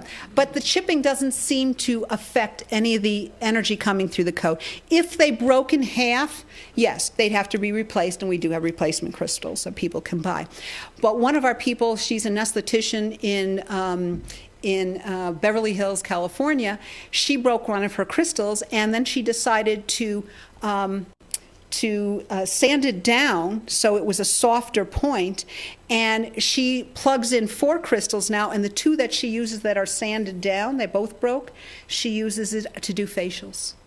And she finds that infusing with oxygen, because we have an oxygen treatment in it, using that and so forth. And she did the Golden Globe Awards with us, because we were invited to do that for the, the swag room, and so forth. And so we were doing kind of like energetic facials and things like that for the clients. So yeah, it can be used. It's only if it totally breaks in half that it's not. But we've had some that have just held on to the end of it and still have managed to use it still until they can their new one comes in the mail. Yeah. I appreciate Dr. David and back to where we are with the high standard. The alpha and omega is in the central sun of our galaxy. It embodies a whole galaxy. So back to when I remember Alpha saying recently that Alpha was just a thought away. And thoughts travel. So what's the question? Gotcha. Yes, we're all interconnected, and we think that I'm just an island alone and I'll just work on myself and that's it. That's mistaken. We're all in this together. Your evolution is linked to my evolution. So I have to try and bring you guys up just as you have to bring me up. And this is a joint thing. We all as souls started from source and broke out into this universe to have many different experiences on many different dimensional levels in the physicality, the density of this physical form and so forth, so that we could evolve and learn from this. So, these are all, it has nothing to do with being good or being bad. We're all part of learning this, and each of you is part of helping the other person learn as well. So, yeah. How much are individual owners of the Trinfinity using it themselves, or how much are they using it with someone who has the software and the device on their computer? Well, we have many people some that are just practitioners. You can go on our practitioner list. Actually, we only have one in the state of Montana, which is owned by Christopher Rudy. Very underrepresented.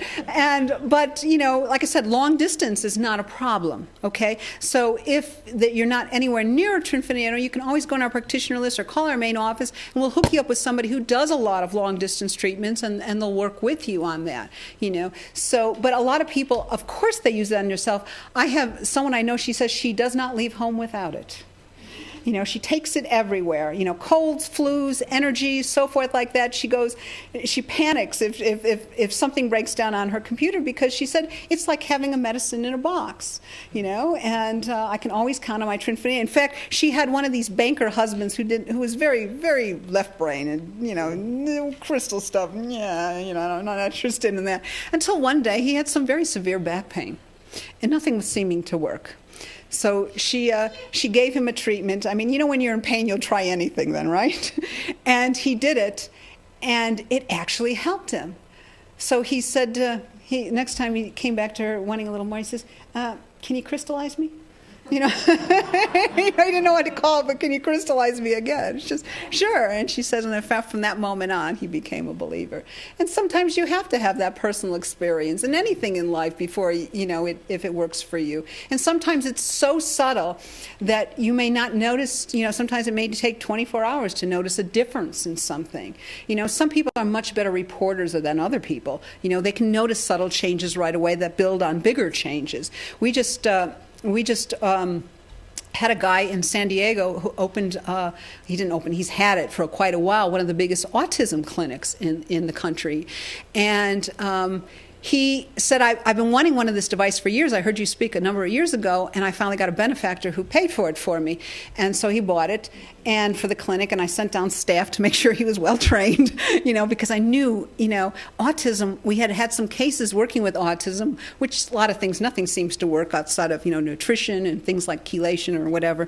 And so he was already offering these things. And so he started giving us feedback in the last couple weeks, because he bought it about a month ago, and he goes, my parents are even noticing the difference in the children. Better eye contact, better being able to be more balanced. He said talking more. They're doing some things that they normally didn't do, which are good, showing a sign of improvement. So he told us immediately, he called the autism, one of the biggest autism society dissemination places in the country. And he said, you need to have these people speak at your conference, and we will speak, it's next May. Yeah. How much are the machines? I don't talk price at these type of things. I always say, call my office. I don't talk money. They're a bit expensive, but that's why we put out little tiny apps. We put out practitioners to do it too. We try to put out some oils, so there's options for people. It's okay. Yeah. Some people have money, so how much? It's $8,200, and that includes full training and full updates for whatever. Work with distributors, or do you have? No, you can call our main office. But yeah, some distributors, or you can call our main office, so forth. Yeah. Yes, you're in the back. On the screen there was a picture of a girl with purpose lips. Yes. Did she still hold the crystals on her hand, or was it pointed them in the I think she, That's a good question. I didn't ask if she put it on her lips. I did not ask that. I will have to find that out. I just assumed that she probably just put it in her hand because of the sanitation factor. Now with our crystals, we just hygienically clean them with water between, and a little antiseptic or so between clients, just so that, the bacteria is not on them. But still, I suppose if somebody said, well, I've got this cyst in my vagina, so I don't think you really want to put it up your, So you still have to make sure it's hygienically clean. But I'll have to ask that. I don't know that. That wasn't my client. That we get stuff from our practitioners around the country. There are experimenters. They tell us what they're, and then some guy said he even used it on his car to increase his gas mileage. And I said, really? And I said, now, how did you do that? And he says, well, I put one crystal by the odometer, and the other by the ignition, and I put it on Energy Boost, the program for Energy Boost. and he said, I noticed a difference. I thought, okay. So, people are creative. They use it in ways we never would have thought of, and that's what we love. Yes? So, I'm sort of like an investigative reporter. Do you know anything about who or what or why the word or where or when therapeuta, ancient Egypt, the Essenes, the Egyptians who came from Atlantis, they were known as the therapeuta. Well, I think there was a number of different names for them. I mean, the Essenians were a lot of Atlanteans, okay? The Atlanteans, and in the third final upheaval Atlantis, a lot of them right prior to it migrated to Egypt and started to preserve their stuff. So we find a lot of their information there. Eventually, over time, some of those groups traveled to different areas. The Essenians, they had some of the mystery school knowledges and so forth. Whether they were called therapeuta per se, I can't say. Okay. Yes? Have you done any studies or do you know anything about the change of the sacred geometry in GMO foods? No, I don't. But that's a good question. That's If there was a definite change in the sacred geometry. That's interesting. Because of the change in the That's interesting. That's intriguing. Yeah. Be something to be Yeah. interested Yeah. in. Thank you. That's definitely intriguing. Okay. Yes. Can it be used on animals and plants? Oh yeah. Plants, yeah, fine, but animals, great. In fact, we have in Australia. There's a guy who has a horse farm, and he uses it specifically on his horses. Sometimes he'll put the crystals on the body, and sometimes he'll just play them remotely. Any digestion problems, mange problems, foot and hoof problems. We have used them on cats, dogs. In fact, people have said that when their cat or dog, when their owner is doing a trinfiniate session, they find that the cat or the dog will want to come over to the computer. It's like they're feeling it. The animals are very sensitive to things. And she said one time I was doing a treatment and the dog came over and just looked at me. So I put the crystals by the dog's ears, and the dog, she said, stood there for the longest time, and then it was done. It walked away. It knows when it's done, And so she sees repeated patterns of it. It's like the animals start to know what this is for. So yes, you can use it for all kinds of, but you would use it, lesser amounts, milder. It's just like you would use a small child. You wouldn't use large amounts.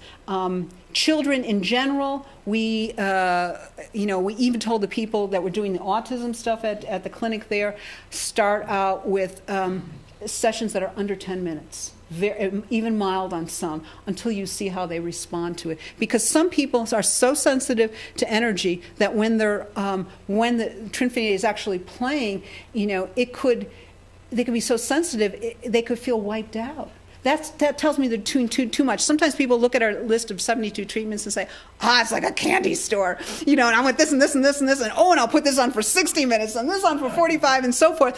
And they do a 4-hour treatment or something. And then they wonder why they feel like a Mack truck has just hit them. It's just like if you go to any type of conference and you do energetic treatment after energetic treatment, that is really bad for you. Just to give you a heads up on that, because you're jerking your energetic system this way and that way and so forth. You should only do one energetic treatment, a specific type, a day, because it's very confusing to the etheric body. So, so we tell them, take it slow, start and do a very, short, maybe 15, 20-minute session for an adult, maybe less than that if you're super sensitive, or you can put it on mild, But you can either get a headache too much or feel extremely wiped out and tired. Too much energy. I have one other hopefully a quick question. I have a dear friend who has Huntington's disease, so his brain is disappearing. Do you think that it would help with that? I don't know. I say that because I can never make promises about something. We've worked with Alzheimer's and helped to slow down the Alzheimer process. That I know. When the brain is so deteriorated, we can do stuff to help the tissue try to repair itself. But if it's so far gone, then what you may be doing is just arresting further development. You can't promise that it's going to be restored back to its original self. Nobody can promise that. But it could help slow it down and maybe give back a little bit of function that was lost. Like, this one woman said she always had tremors her whole life. And this was my French person. She was in France and she was working with her. And one session, the tremors stopped, which is really hard to believe, the tremors she'd had her whole life. But the woman said, I don't know what I'd do without my tremors. And they came back. She wasn't ready to let go of them. And sometimes we're not ready to totally let go of our, whether it be for secondary gain, we might be getting something by having that illness, or it might be, we haven't totally worked through our whole planned learning lesson with that illness. So, Trinfinity doesn't short-circuit karma. It can help ease the way, but it doesn't short-circuit it. I mean, why should it? That's what we came here to do, our work. So I hope I answered your question. Okay, yes. Could you give some examples, perhaps even from your own life, of how you feel your consciousness or your spiritual growth has changed, maybe your psychic ability as you used it? Well, I'm extremely more sensitive, but I think that's, first of all, from the near-death experience, which is understandable. That happens to a lot of people that have that. I can't do alcohol, and drugs, any type of drugs are really hard to do for me. So I have to really take those type of things easy because I'm super sensitive.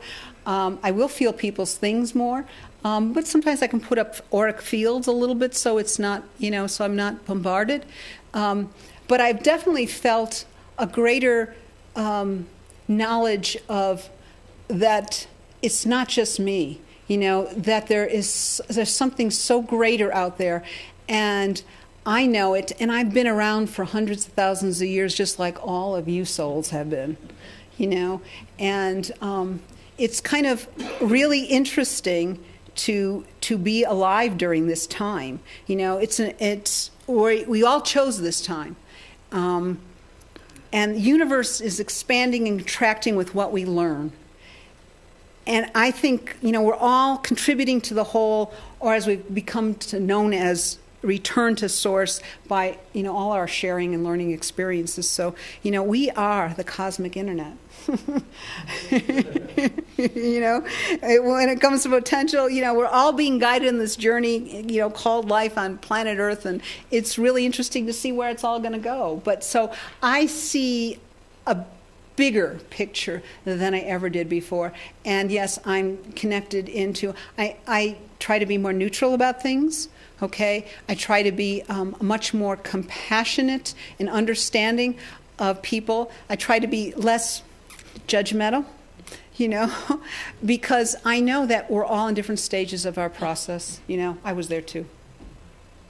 Okay. Yes. One of your crystals was shattered by psychic energy. Not mine. It happened to one of our practitioners in London. She does nothing but house clearing. England is filled with lots of spooks and ghosts and spirits, and that haven't decided to quite move on. And so she has made a very good business of using Trinfinity 8 to clear houses.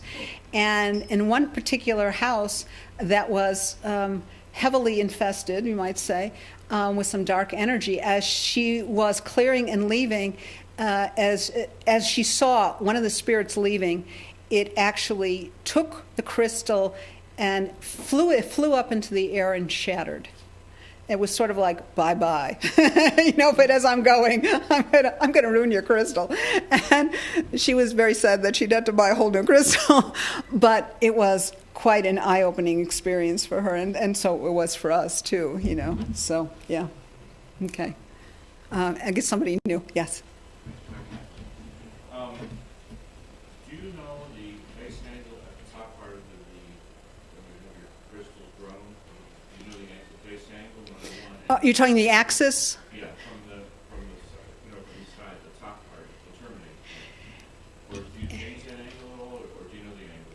No, I do know the angle, not off the top of my head. I know that, it had to be cut on grown on a certain axis, okay? That I know. So, yes, we did follow those. On a regular crystal, on a quartz crystal, I know the angle. I'm just wondering if the grown crystals, can you change the angle?